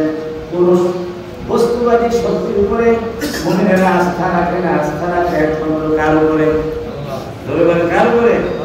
আল্লাহ রাব্বুল আলামিন বলেন ওয়ালা তাহিনু ওয়ালা তাহজানু ওয়া আনতুমুল আ'লাউনা ইন কুনতুম মুমিনিন। আল্লাহু আকবার। আল্লাহ রাব্বুল আলামিন বলেন তোমাদের কোনো ভয় নেই, তোমাদের কোনো চিন্তা নাই যদি তোমরা মুমিন হতে পারো। ভাইরা বিজয়ের নিশানা, বিজয়ের পতাকা মুমিনদের হাতে তুলে দেন যদি একমাত্র আল্লাহ রাব্বুল আলামিনকে ভয় করে এবং আল্লাহর উপরে আস্থা রাখে। আপনারা জানেন ইসলামের প্রথম যুদ্ধের নাম ছিল বদর যুদ্ধ, ঠিক কিনা বলুন?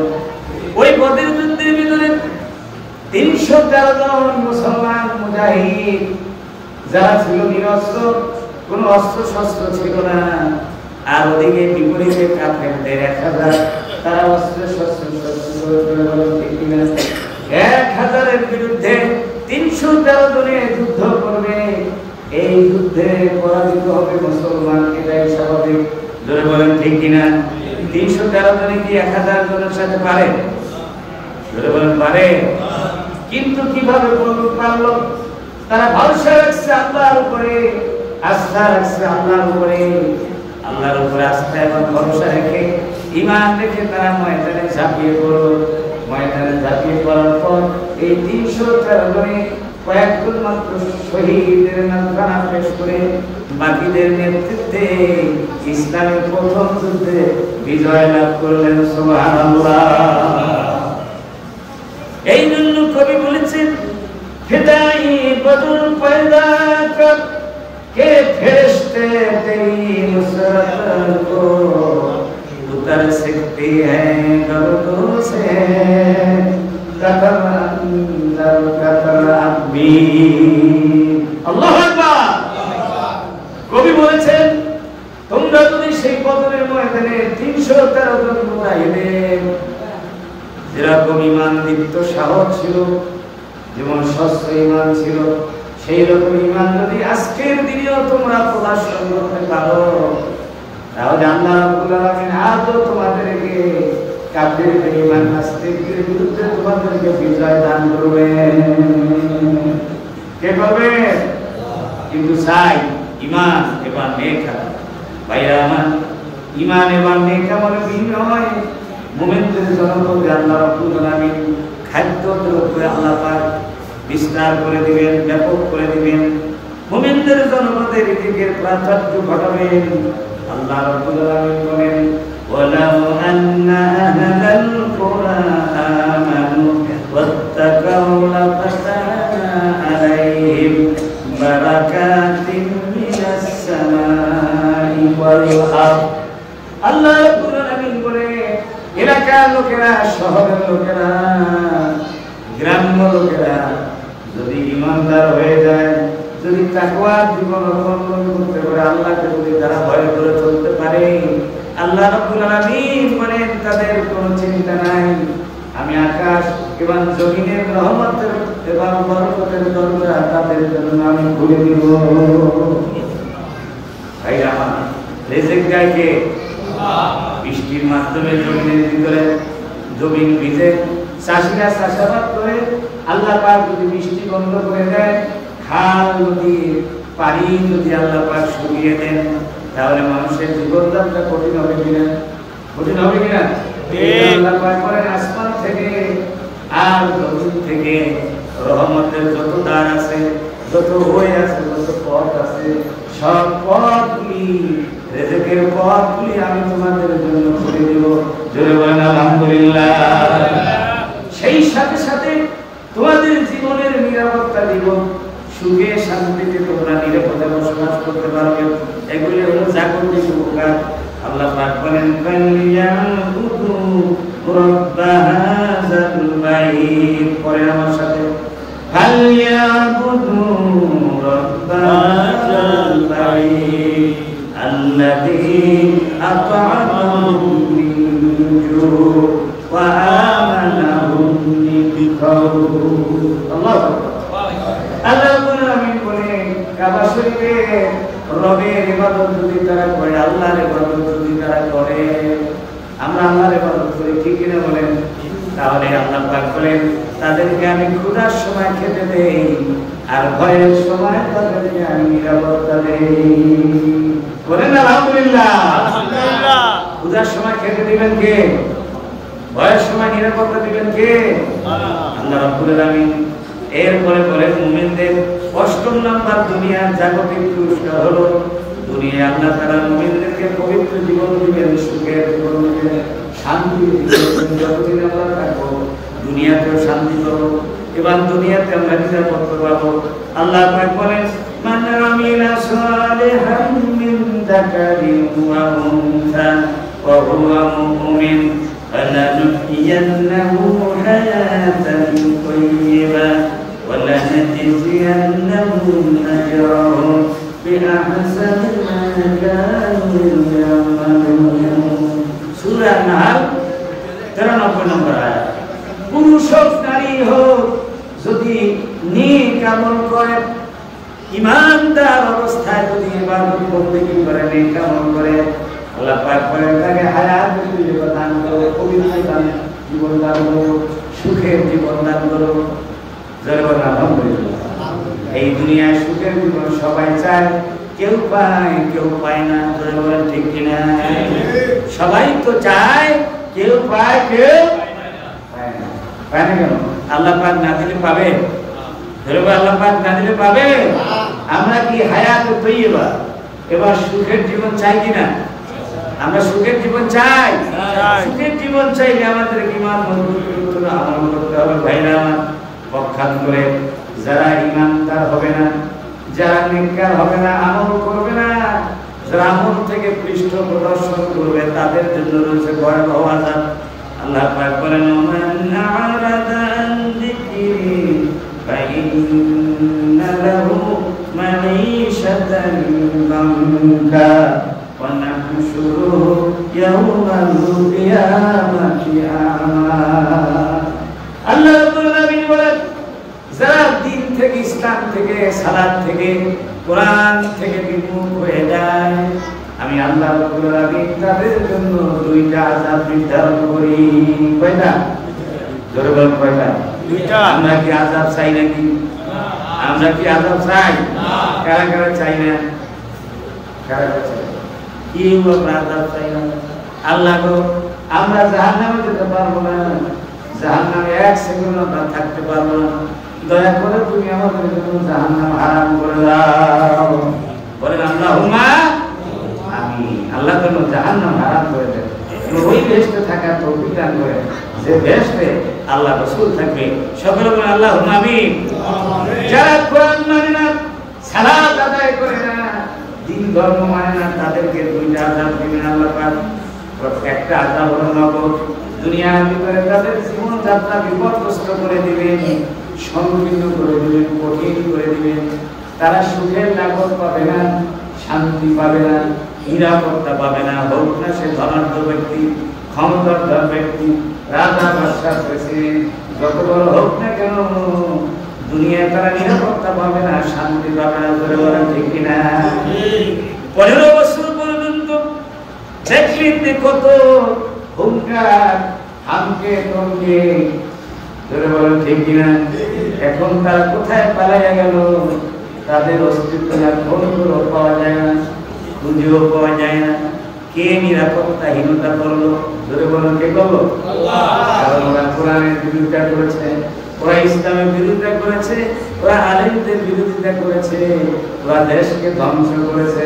আল্লাহ রাব্বুল আলামিন বড় বেজার হয়ে গেছেন। জোরে বলেন ঠিক কিনা? এই জন্য তাদের উপরে এমন গজব আসছে, দিন প্রহরের সূর্যের মতো স্পষ্ট। এটা শুধু কাকে বলে বোঝানোর দরকার হয় না, সবাই আমরা জানি। জোরে বলেন ঠিক কিনা?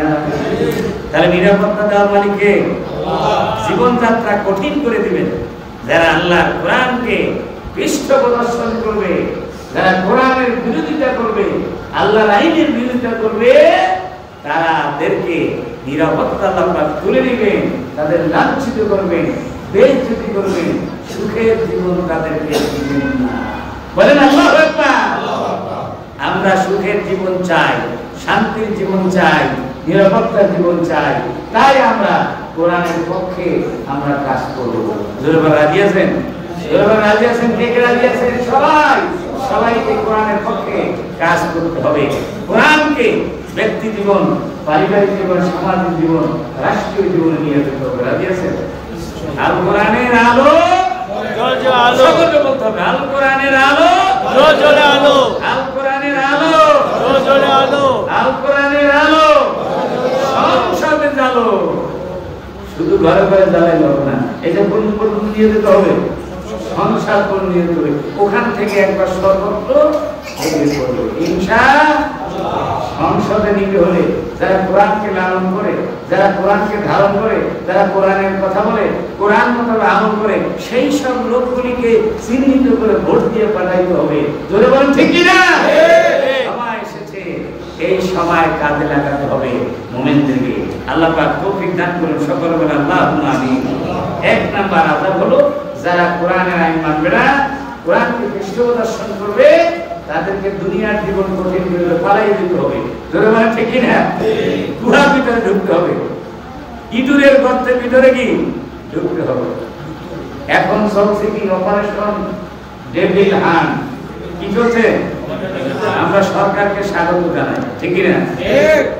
অপারেশন ডেভিল হান্টের মানে কি জানেন? শয়তানের খোঁজে, শয়তান, ডেভিল মানে শয়তান, শয়তানের খোঁজে অপারেশন। অর্থাৎ শয়তান আছে, শয়তানকে মানবতার শয়তান, যারা মানুষকে জুলুম করেছে, নির্যাতন করেছে, নিগ্রহ করেছে, অত্যাচার করেছে, মায়ের বুক খালি করেছে, সন্তানকে এতিম করেছে, দেশের অর্থ পাচার করে কোটি কোটি টাকা বিদেশে তারা রেখেছে, তারাই হলো শয়তান। জোরে বলেন ঠিক কিনা? শয়তানগুলিকে খুঁজে খুঁজে তাদেরকে জন্য যথাযথভাবে শাস্তি দেয় সরকার। এই জন্য আমরা সরকার বাহাদুরকে ধন্যবাদ জানাচ্ছি। আপনারা সবাই জানাচ্ছেন তো ধন্যবাদ। ধন্যবাদ আমরা জানাই, মোবারকবাদ জানাই, এবং এই অপারেশন যেন সফল হয় ইনশাআল্লাহ। আর দ্বিতীয় শাস্তি হলো দুনিয়াবি শাস্তি। খালি শেষ না, দুনিয়ায় পালাইয়া ভারত গেলা, পালাইয়া ইন্ডিয়া গেলা, পালাইয়া বার্মা গেলা, পালাইয়া আমেরিকা চলে গেলা, সুইডেন চলে গেলা, কিন্তু যখন মৃত্যুবরণ করবে তখন পালাবেন কোন জায়গা আছে নাকি? পালাই যেতে পারবে? আল্লাহ রাব্বুল আলামিন বলেন ওয়া নাহশুরুহুম ইয়াওমাল কিয়ামাতি আমা। আমি তাদের ওই দুষ্ট শয়তানদের আমি কি করব? দুই চোখের আলো তুলে নিব, তাদেরকে অন্ধ করে কিয়ামতের ময়দানে উঠাবো। বলে নাউযুবিল্লাহ। দুই চোখের আলো তুলে নেবেন, অন্ধ অবস্থায় তারা উঠবে, তারা আফসোস করে বলবে আয় হায়, আমরা তো চক্ষুষ্মান ছিলাম, আল্লাহ কি হলো আমাদের, আমরা অন্ধ হলাম। আতাতকা আয়াতুনা, আল্লাহ পাক বলেন আতাতকা আয়াতুনা, আমার আয়াত এসেছিল, আমার কোরআনের আহ্বান এসেছিল, আমার কোরআনের আইন প্রতিষ্ঠা আন্দোলনের কথা তোমাদের কাছে এসেছিল, তোমরা মৌলবাদী আর রাজাকার বলে তোমরা তা প্রত্যাখ্যান করেছো। জোরে বলেন ঠিক কিনা? তাদেরকে শাস্তির জন্য, নির্যাতন করার জন্য উঠে পড়ে লেগেছিলে, আজকে শাস্তি ভোগ করো। আমি তোমাদের চোখের আলো তুলে নিয়েছি, এই চোখের আলো দিয়ে আমার দেখতেও পারবো না, আমার জান্নাতও দেখতে পারবো না, তোমাদের ঠিকানা হবে জাহান্নাম। জোরে বলেন নাউযুবিল্লাহ। আমার বন্ধুগণ, সুতরাং নেক আমল আর ঈমানের ফলাফল হলো এইটা। 9 নম্বর পুরস্কার, ঈমানদার আর নেক আমল সব লোকের 9 নম্বর পুরস্কার হলো দুনিয়ায় মুমিনদের প্রতি জনগণের মহব্বত পয়দা করে দিবেন আল্লাহ এমন মহব্বত পয়দা করে দিবেন যে মুমিনদেরকে তারা নিজ উদ্যোগে ভালোবাসবে। সুবহানাল্লাহ। মানুষের অর্থ আমাদের ভালোবাসবে। এই যে আলেম ওলামা পীর বুজুর্গ ভালো মানুষদেরকে আমরা সালাম দিই, কালাম দিই, মহব্বত করি, দাওয়াত দিয়ে খাওয়াই, একজন ভালো মানুষকে আমরা কোলাকুলি করি এবং তার সাথে আমরা মুসাফা করি, এই যে একটা ভালোবাসা, মহব্বত, সম্প্রীতি, এটা কে দিয়েছেন? কে দিয়েছে? আবার কিছু লোকের প্রতি আপনাকে কোনো এমনি ক্ষতি করে নাই, আপনাকে এমনি ক্ষতি করে নাই, কিছুই করে নাই, তারপরও তাকে আপনি ঘৃণা করেন, কারণ ওই লোকটা কোরআন বিরোধী, ওই লোকটা রাসূল বিরোধী, ওই লোকটা আলেম বিরোধী, ওই লোকটা মানবিকতা বিরোধী, সেই কারণে আমরা তাকে ঘৃণা করি। ধরে বলেন ঠিক কি? আবু জেহেলকে কি আমরা দেখছি? আবু জেহেল আমাদের কোন জায়গা জমি নিচে ব্যবসা বাণিজ্যে ক্ষতি করছে? তারে ঘৃণা করি কেন? সে রসুলকে কষ্ট দিয়েছে, ইসলামের ক্ষতি করেছে, এই জন্য সমস্ত মুসলমান আবু জেহেলকে ঘৃণা করবে, আবু লাহাবকে ঘৃণা করবে। রাসূলের উপরে অভিশাপ দিয়েছে আবু লাহাব, এই আবু লাহাবকে ঘৃণা করবে কিয়ামত পর্যন্ত। জোরে বলেন ঠিক কি না? এই আবু লাহাবের নাতি পুতি যেখানেই মাথা গজাবে, সেই আবু লাহাবের আর আবু জেহেলের নাতি পুতিকেও ঘৃণা করবে। জোরে বলেন ঠিক কি না? যারা বেশিরভাগ হবে তারা হলো আবু জেহেল আর আবু লাহাবের নাতি পুতি। জোরে বলেন ঠিক কি না? কিন্তু যারা কোরআনের পক্ষে থাকবে, আলেম ওলামার পক্ষে থাকবে, যারা সত্যিকার সৎ মানুষের উপকার করবে, দেশের উপকার করবে, সেই লোকগুলিকে আপনাকে ঈমানের দাবি অনুযায়ী তাদেরকে মহব্বত করতে হবে, ভালোবাসতে হবে। এটা কে করে দিবেন? আরো বলেন কে? ইন্নাল্লাযীনা আমানু ওয়া আমিলুস সালিহাতি সায়াজআলু লাহুমুর রাহমানু উদ্দা। সূরা মারিয়াম 96 নম্বর আয়াত। আল্লাহ পাক বলেন, ঈমানদার যারা নেক আমল করে আল্লাহ রাব্বুল আলামিন তাদেরকে ভালোবাসেন এবং মানুষের সৃষ্টির ভালোবাসা তাদের অন্তরের ভিতরে সৃষ্টি করে দেন। এরপরে আল্লাহ রাব্বুল আলামিন 10 নম্বর উপকার হলো বিপদ আপদ মুসিবতে নেক আমলের কারণে ঈমানের বিনিময়ে আল্লাহ রাব্বুল আলামিন তাদেরকে মুসিবত থেকে রক্ষা করে দেন। সুবহানাল্লাহ। বিপদ আপদ মুসিবত আসে কিনা? আসে। জরুর আসে কিনা? অভাব আসে, অনটন আসে, রোগ শোক আসে। এই যে আমরা চলাচল করি পথে ঘাটে, তারপরে গাড়িতে, যে কিভাবে গাড়ি ঘোড়াগুলি চলে, যদি আল্লাহ দয়া না করেন প্রতি মুহূর্ত গাড়ির সাথে একটা সাথে একটা ধাক্কা লাগিয়া মানুষ মারা যায়। তোরা বলেন ঠিক কিনা? এরকম কি মারা যায়? লাখে কোটিতে একটা ধাক্কা লাগে, ঠিক কিনা? কিন্তু তাও অসতর্কতার কারণে যদি সতর্ক থাকতো তাহলে তাও লাগতো না। এই যে আল্লাহ পাক নিরাপত্তা দেন এবং বিপদ থেকে আল্লাহ পাক বাঁচাই দেন, কি কারণে? ঈমানের কারণে, নেক আমলে। এভাবে একটি বনি ইসরাইলের বুখারী শরীফের ভিতরে একটি হাদিস আছে, বনি ইসরাইলের একটি ঘটনা শোনাবো আপনাদেরকে। রাজি আছেন? শুনবেন? শুনবেন? 3 জন ব্যক্তি তারা পথ চলতে আরম্ভ করলো, মুষলধারে বৃষ্টি, আকাশে বিদ্যুৎ চমকাচ্ছে, এমন বৃষ্টি, পাহাড়ের পর কোনো বাড়ি ঘর নাই, কোথায় রাস্তায় নেমে। ভাইরা আমার খুব খেয়াল করে শুনে ভাইরা, এই যুবকেরা, ওই 3 জন ব্যক্তি তারা একটা পাহাড়ের গুহার ভিতরে আশ্রয় নিল। পাহাড়ের গুহার ভিতরে তারা আশ্রয় নিল। ঢোকার রাস্তা আছে, কিন্তু বিপরীত দিক দিয়ে জায়গা বের হবার কোনো রাস্তা নাই, একদিক দিয়ে সে উঠতে পারে।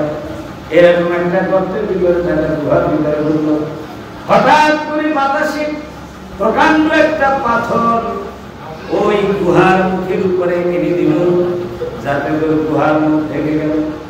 এমন বড় পাথর ওই 3 জন নয়, 9 জন নয়, 90 জন সরাইতে পারবে না, এমন ওজন, এমন বড় পাথর। এখন তারা আটকা পড়ে গেল। ধরে বলেন ঠিক কিনা? যে বিপদ থেকে তারা বাঁচার জন্য গুহার ভিতরে প্রবেশ করেছিল, তার থেকে বড় বিপদ তারা সামনে এসে গেল। এখন কি কথা? তারা চিন্তা করে গেল। একজনে আর একজনে বলা বলে শুরু করলো, ভাইরা এখানে যদি আমরা কান্না শুরু করি আর কানতে কানতে যদি রক্ত বমিও করি, তারপর আমাদের কোনো আত্মীয় স্বজন শুনবে না, কোনো প্রতিকূল শুনবে না, আমরা কিভাবে বাঁচবো? তিনজনে পরামর্শ করলো, ভাইরা জীবনের ডায়েরি খুলে দেখো, আমলনামার দিকে একটু খুলে দেখো, লক্ষ্য করো জীবনে এমন কোন আমল করেছো কিনা যা শুধু আল্লাহর সন্তুষ্টির জন্য করেছো।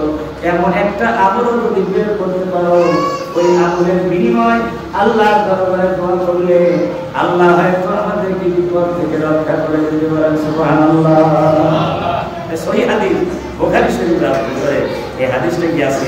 এই হাদিসটার নাম হলো হাদিসুল গার। হাদিসুল গার মানে গুহা। গার মানে কি?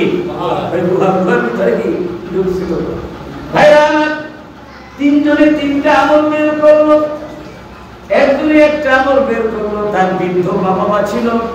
দুইজন বৃদ্ধ মা বাবা প্রতিদিন পাহাড়ে কাঠ কাটতে যাইতো, বাজারে বিক্রয় করে যা কিছু পাইতো তা দিয়ে বাজার সাদা করে এনে প্রথমে মা বাবাকে খাওয়াতেন, বৃদ্ধ মা বাবাকে খাওয়াতেন, তারপরে সন্তানদেরকে, তারপরে নিজেরা খেতেন। একদিন আসতে দেরি হয়ে যায়, পথে একটি কাজ করে যায়, যার কারণে তার আসতে দেরি হয়ে যায়। খাদ্য তৈরি করতে করতে বৃদ্ধ মা বাবা ঘুমিয়ে যায়, কিন্তু বৃদ্ধ মা বাবাকে খাওয়ানোর সুযোগ পেল না। খাদ্য নিয়ে বৃদ্ধ মা বাবা শিওরে বসে থাকলো।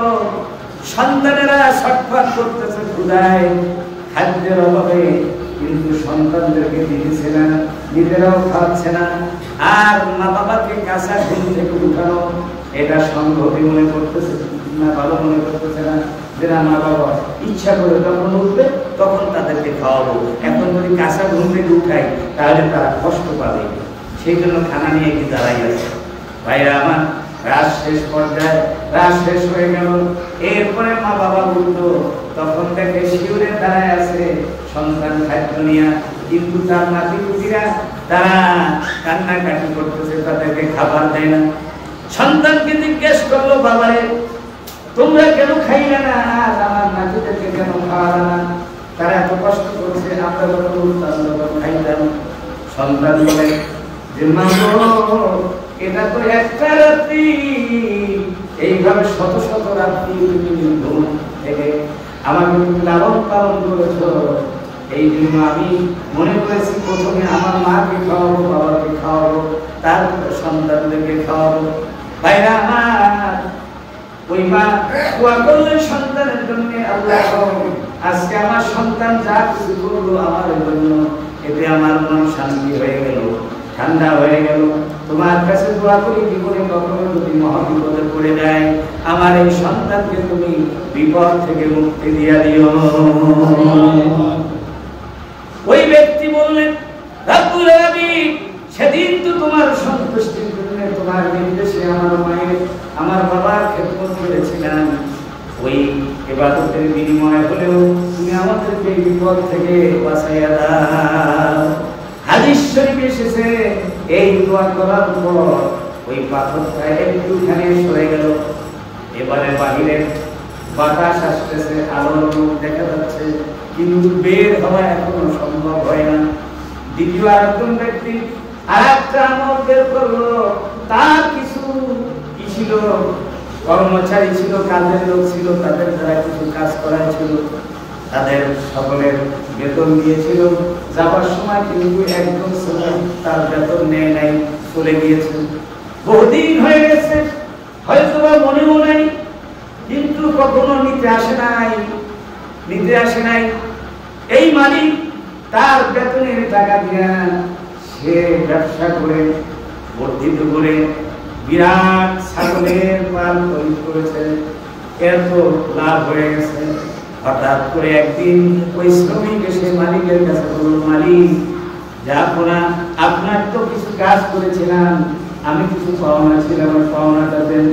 মালিক বলল, ভাই এই যে মাঠের ভিতরে ছাগল দেখো, এই ছাগলের রাখাল সহ সুদ্ধা সব কিছু নিয়ে যাও, এটাই হলো তোমার সেই বিনিময় পারিশ্রমিক। সুবহানাল্লাহ। ওই বেটা বলতেছে, স্যার বড় লোকেরা গরিবের সাথে ঠাট্টা করে, আপনি কি আমার সাথে ঠাট্টা করতেছেন? আমি অল্প টাকায় আপনার এখানে কাজ করেছিলাম, আর আপনি বলছেন যে লক্ষ লক্ষ টাকার ছাগলের পাল, গরুর পাল নিয়ে যান, এটা কেমন কথা? তখন তিনি বুঝাইয়া বললেন যে আমি এই টাকা মানে আমি আত্মসাৎ করি নাই, আর আমি গোপন করে রাখি নাই, বেকার রাখি নাই, আমি এটা দিয়ে ব্যবসা করে এই গঠিত করে তোমার জন্য বাড়াইছি, যে কোনো সময় যদি লোকটা আসে তাহলে তাকে আমি বুঝাই দেবো। সুবহানাল্লাহ। ওই ব্যক্তি দোয়া করলেন, রব্বুল আলামিন সেদিন তো তোমার সন্তুষ্টির জন্য শ্রমিকের পাওনাটা আমি সঠিকভাবে বুঝাই দিয়েছি, আজকে ওই ইবাদতের বিনিময় তুমি আমাদের এই বিপদ থেকে বাঁচাইয়া দাও। হাদিস শরীফ বলছি, আর একটু পরিষ্কার পাথরটা সরে গেল, এবার আরো কিছু দেখা যায়, এবারে তারা বাঁচার জন্য আশা আকাঙ্ক্ষা করতেছে বের হওয়ার, কিন্তু এখনো চূড়ান্ত ভাবে বের হওয়ার এখনো কি হয় নাই, সম্ভাবনা হয় নাই, কিন্তু তাদের আশা যে আল্লাহ রাব্বুল আলামিন আমাদের দোয়া কবুল করছেন, সুতরাং আমরা বের হতে পারবো। তৃতীয় ব্যক্তি তিনি বের করলেন একটা আমল, সতীত্বের হেফাজত। তার একজন স্বাস্থ্য বোন ছিল, তার চাচা মারা গিয়েছিল, সে অভাবী ছিল, ওই স্বাস্থ্য বোনকে পাওয়ার জন্য অনেক চেষ্টা করেছিল, কিন্তু ওই স্বাস্থ্য বোন ছিল সতী সাথী নারী, ভালো চরিত্রের নারী, কখনো সে রাজি হয় নাই। কিন্তু সে ছিল অভাবের পরিবার, তার ছোট্ট ছোট্ট কিছু ভাই বোন ছিল, তাদেরকে লালন পালনের দায়িত্ব তার উপরে পড়ে যায়, কিন্তু টাকা পয়সার অভাবে বলে না যে অভাবে স্বভাব নষ্ট হয়, জোরে বলে ঠিক না? একদম অভাবে যখন পড়ে গেল, তখন অভাবটা একদিন তার অনিচ্ছায় সে রাজি হয়ে গেল যে মানে তার সাথে মানে কি করবে, মিলিত হবে। সেজন্য সে 100 দিনার কি করলো, চাইলো। 100 দিনার কষ্ট করে সে জোগাড় করে ওই মহিলার কাছে যখন আসলো, যখন তারা একদম মিলিত হবে একটা একাকিনী জায়গায়, যেখানে দুনিয়ার কোনো মানুষ বাধা দেওয়ার নাই, এমন একটা জায়গায় যখন মিলিত হলো, সেই সময় ওই মহিলা কি বললো, ইয়া আব্দুল্লাহ ইত্তাকিল্লাহ। যদিও একবার রাজি হয়ে গেছিল, কিন্তু নেই সময় ভিতরে সে বললো, হে আল্লাহর বান্দা, তুমি আল্লাহকে ভয় করো, আমার সতীত্ব তুমি বিনষ্ট। আল্লাহু আকবার। এই আওয়াজের কারণে, এই সতী সাধ্বী নারীর এই আওয়াজের কারণে, আহ্বানের কারণে ওই যুবক তার যত ইচ্ছা ছিল, ইচ্ছাকে জ্বালিয়ে পুড়িয়ে সাথে সাথে তার থেকে পৃথক হয়ে যায় আল্লাহর ভয়। আল্লাহু আকবার। কার ভয়? যুবক বলে, রব্বুল আলামিন সেই দিন তো দুনিয়ায় কেউ দেখার ছিল না, শুধু তোমার ভয়ে তোমার বান্দির সতীত্ব নষ্ট করি নাই, আমি আমার সতীত্ব হেফাজত করেছি, তার সতীত্ব হেফাজত করেছি, এই আমলটা তোমার জন্য করেছি। মাবুদ, তুমি আমাদেরকে এই পথ থেকে মুক্তি দিয়ে দাও। হাদিস শরীফ বলছে, এই দোয়া করার পর ওই পাথরটি সম্পূর্ণভাবে গুহার মুখ থেকে সরে যায়, সুবহানাল্লাহ, আর তারা নিরাপদে বেরিয়ে যায়। তাহলে কি বুঝলেন? নেক আমলের মাধ্যমে, ঈমানের মাধ্যমে আল্লাহ বড় বড় মুসিবত, বিপদ আপদ থেকে আল্লাহ পাক হেফাজত করে। আমাদেরকে এই জন্য বেশি বেশি নেক আমল করতে হবে। এভাবে অনেক কিছু আছে, যে এরপরে 11তম হচ্ছে ইমানদারের সন্তান এবং বংশধররা উপকৃত হয়। কথায় বলে, একজনে কামাই করে 10 জনে খায়। এরকম একটা কথা আছে না ভাই? একজনে কামাই করে 10 জনে, পরিবারের সবাইকে আমরা কামাই করি, একজনে কামাই করে 10 জনে খায়।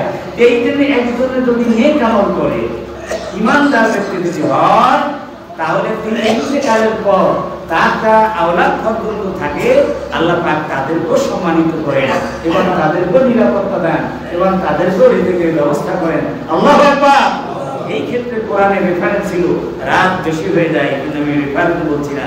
সুতরাং আমরা যদি নেককার হই, দিনদার হই, তাহলে আমাদের সন্তানরাও কি হবে, সেরকম হবে এবং তারা ইজ্জতওয়ালা হবে। সুবহানাল্লাহ। সুবহানাল্লাহ। যে অমুক কিসের বা কিসের ছেলে শাহজাদা, তারাও মহব্বত করে। অমুক মুহাদ্দিস সাহেব বা মুহাদ্দিস সাহেবের ছেলে, তাকে দেখলে সালাম দেয়, কয় দিতে মুহাদ্দিস সাহেবের ছেলে। জোরে বলেন ঠিক কিনা? ওই ইমাম হুজুরের ছেলে, এরকম বলে কিনা? বলে কিনা ভাই? ভালো মেম্বার যদি হয়, চেয়ারম্যান যদি হয়, সমাজ সেবক হয়, এরকম ভালো মানুষ আছে না নাই? ভালো মানুষ তো চেয়ারম্যান সাহেবের ছেলে, তাকে সম্মান করে কিনা? করে, ওইভাবে করে। এই জন্য নেক আমলের মাধ্যমে শুধু একজনই সম্মানিত হয় না, বরং তার সাথে সংশ্লিষ্ট যারা আছে তারা সবাইকে সংশ্লিষ্ট হয়। আর যদি অসৎ মানুষ হয়, অসৎ মানুষের কারণেও তার সংশ্লিষ্ট মানুষগুলিকে ঘৃণিত হয়। যদি কেউ চুরি করে, ডাকাতদার, ঘুষখোর, সুদখোর হিসাবে সমাজের পরিচিত হয়ে যায়, একটা ছেলে সুদখোরের বল, সুদখোরের বল, ডাকাতের বল, ঠিক কিনা? ছেলেটা ভালো, ছেলেটা ভালো হওয়ার পরও গায়ে ডাকাতের বল, বলে কিনা? তাহলে দেখেন যে আল্লাহ রাব্বুল আলামিন নেক আমলের মাধ্যমে যে সকলকে দুঃস্থদেরকে সম্মানিত করবেন, এভাবে করে সত্যিকার মুমিনদেরকে আল্লাহ রাব্বুল আলামিন রাষ্ট্র ক্ষমতা দান করেন। বলেন আলহামদুলিল্লাহ। সত্যিকার মুমিন আমরা হতে পারি না, এই জন্য রাষ্ট্র ক্ষমতা আমরা কি পাই নাই।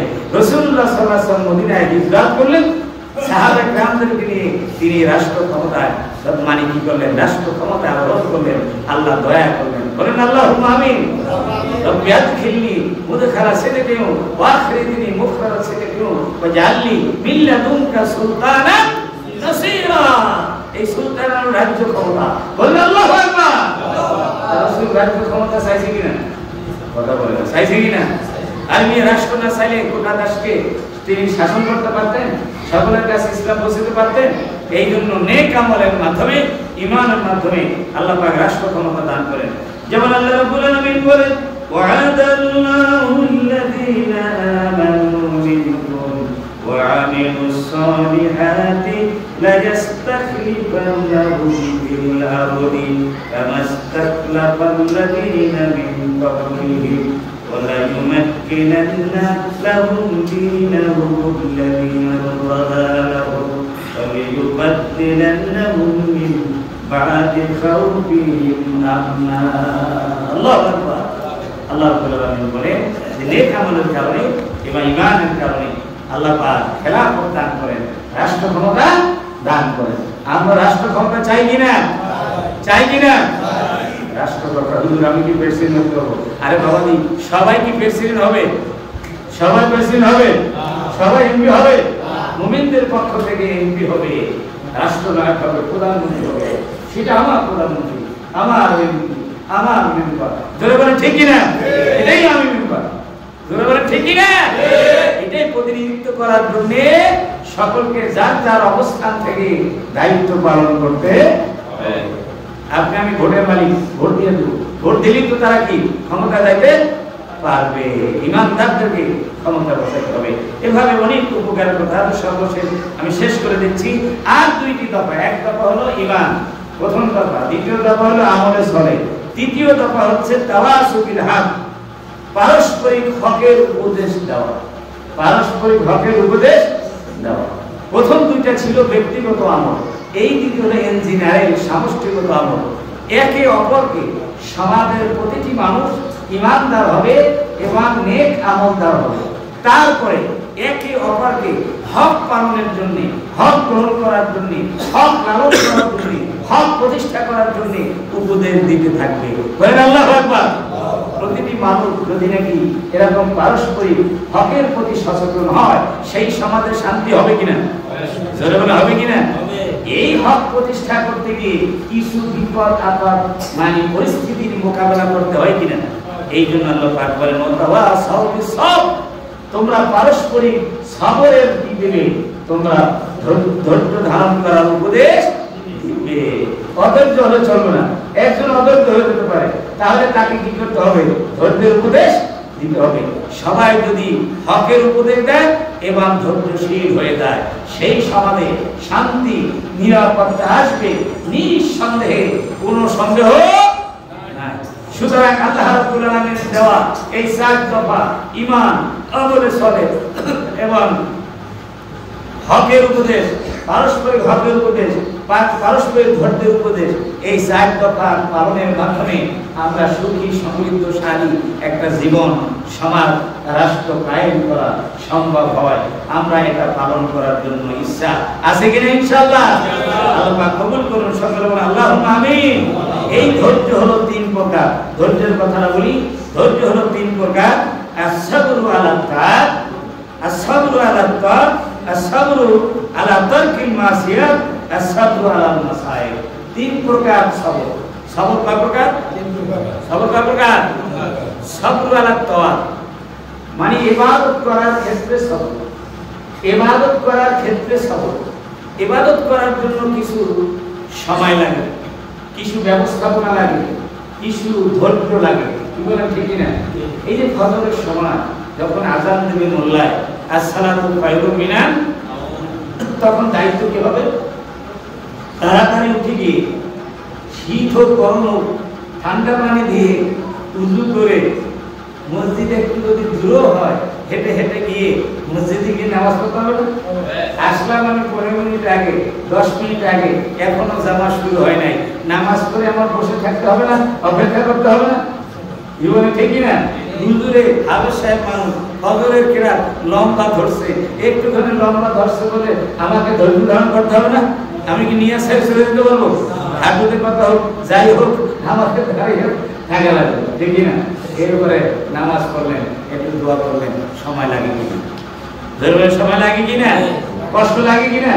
এখানে ধৈর্য ধারণ করতে হবে। আপনি অধৈর্য হলে সালাত আদায় করতে পারবেন না। প্রত্যেকটি ইবাদতের ক্ষেত্রে এরকম ধৈর্য আছে না নাই? এই যে সামনে রোজা আসতেছে, চলতি মাসে রোজা রাখতে হবে।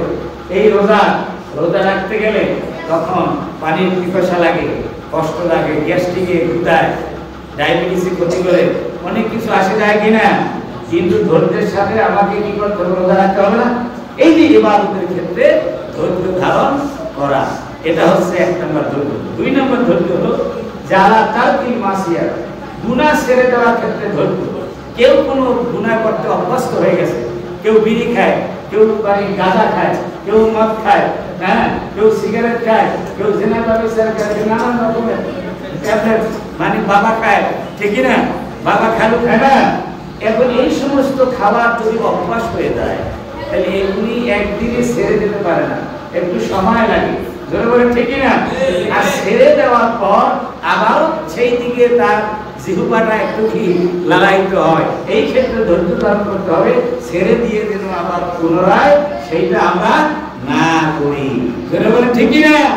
তাহলে গুনাহ ছেড়ে দেওয়ার ক্ষেত্রেও ধৈর্য ধারণ করতে হবে কিনা? কারো সিনেমা দেখা, কারো এরকম মানে মুভি দেখা, মানে খারাপ ছবি দেখা, মানে মোবাইলে এরকম এই যুবকেরা মোবাইল দেখে না, মোবাইলে খাবার খারাপ ছবি দেখার একটা অভ্যাস হয়ে গেছে। এক যুবক আসছে যে আমি নামাজ পড়ি, সব কিছু করি, আমি তো এক সময় মুভি দেখতাম, খারাপ ছবি দেখতাম, এখন এখান থেকে কিভাবে ফিরে আসবো? আমি তাকে কাছে কিছু পরামর্শ দিলাম, যেইভাবে তুমি ফিরে আসতে পারবে, যে তুমি মুভি দেখবা না, এবার সেই দিকে তুমি খেয়ালও দিবে না, বেশিরভাগ তুমি কোরআন শরীফ তেলাওয়াত করবা, এবার জিকির করবা, যখনই সেই দিকে তোমার মন যেতে চায় সেদিক থেকে তোমার জিহাদ করে মন ফিরানোর কি করবা? চেষ্টা করবা, ইস্তেগফার করবা, লা হাওলা ওয়ালা কুওয়াতা ইল্লা বিল্লাহ করবা, এভাবেই তুমি তোমাকে সেখান থেকে ফিরাতে পারবে। তাহলে গুনাহ থেকে পরিত্যাগ করার জন্য একটু ধৈর্য ধারণ করতে হবে কিনা? এরপরে হলো তর্ক, আর হলো মানে সবর আলাল মাসায়ে, বিপদ আপদ মুসিবত কষ্ট দারিদ্রতা আসে কিনা? এই বিপদ আপদ কে দেয়? জনগণ কে দেয়? আবার দূর করে কে? সুতরাং ওই আল্লাহর উপরে আমাদের কি করতে হবে? ধৈর্য ধারণ করতে হবে। আসুন আমরা এই যে 4টি দফা কথা বললাম, ঈমান, আমল, তাওয়াসুল হক, সত্যের মানে হকের উপদেশ দেওয়া, আর তাওয়াসুল সবর ধৈর্যের উপদেশ দেওয়া, এই 4 দফা আমরা বাস্তব জীবনে আমল করে আমরা যেন চূড়ান্ত সফলতা অর্জন করতে পারি এবং ওদের থেকে মুক্ত থাকতে পারি, এই জন্য আমাদের সচেষ্ট হবে। জোরে বলেন আল্লাহুম্মা আমিন। আল্লাহ পাক তৌফিক দান করুন সকল, আল্লাহুম্মা আমিন। সামনে রমজান আসছে, এই রমজানের প্রস্তুতি মাস হচ্ছে শাবান। এই শাবান মাসে আপনারা নফল নামাজ পড়বেন বেশি বেশি, এবার নফল রোজা রাখার জন্য চেষ্টা করবেন। নবী করিম সাল্লাল্লাহু আলাইহি ওয়াসাল্লাম নফল রোজা রাখছেন, মা বোনেরা রোজা রাখবেন এবং সালাত আদায় করবেন, দান সদকা করবেন এবং মানুষকে উপদেশ দিবেন এবং এই কথার আগ্রহ প্রকাশ করবেন যে ভাই কতদিন আছে আর রোজার বাকি, কখন আমাদের সেই রোজা রমজানের চাঁদ উঠবে। এরকম হাদিস শরীফ আছে, সাহাবায়ে কেরাম এরকম আগ্রহ প্রকাশ করতেন রমজানের চাঁদ কখন উঠবে। পারস্পরিক একটা আলোচনা, যেখানেই বলবেন চায়ের দোকানে বসেন যে ভাই রমজান কখন উঠছে, বলতে পারি কিনা আমরা রোজার চাঁদ কখন হবে? এই যেটা বলা বলি এটাও কি হবে? সওয়াব হবে। আল্লাহ সুবহানাহু ওয়া তাআলা আমাদের আমল করার তৌফিক দান করুন। আল্লাহুম্মা বারিক লানা ফি রজব ওয়া শাবান ওয়া বাল্লিগনা রমাদান।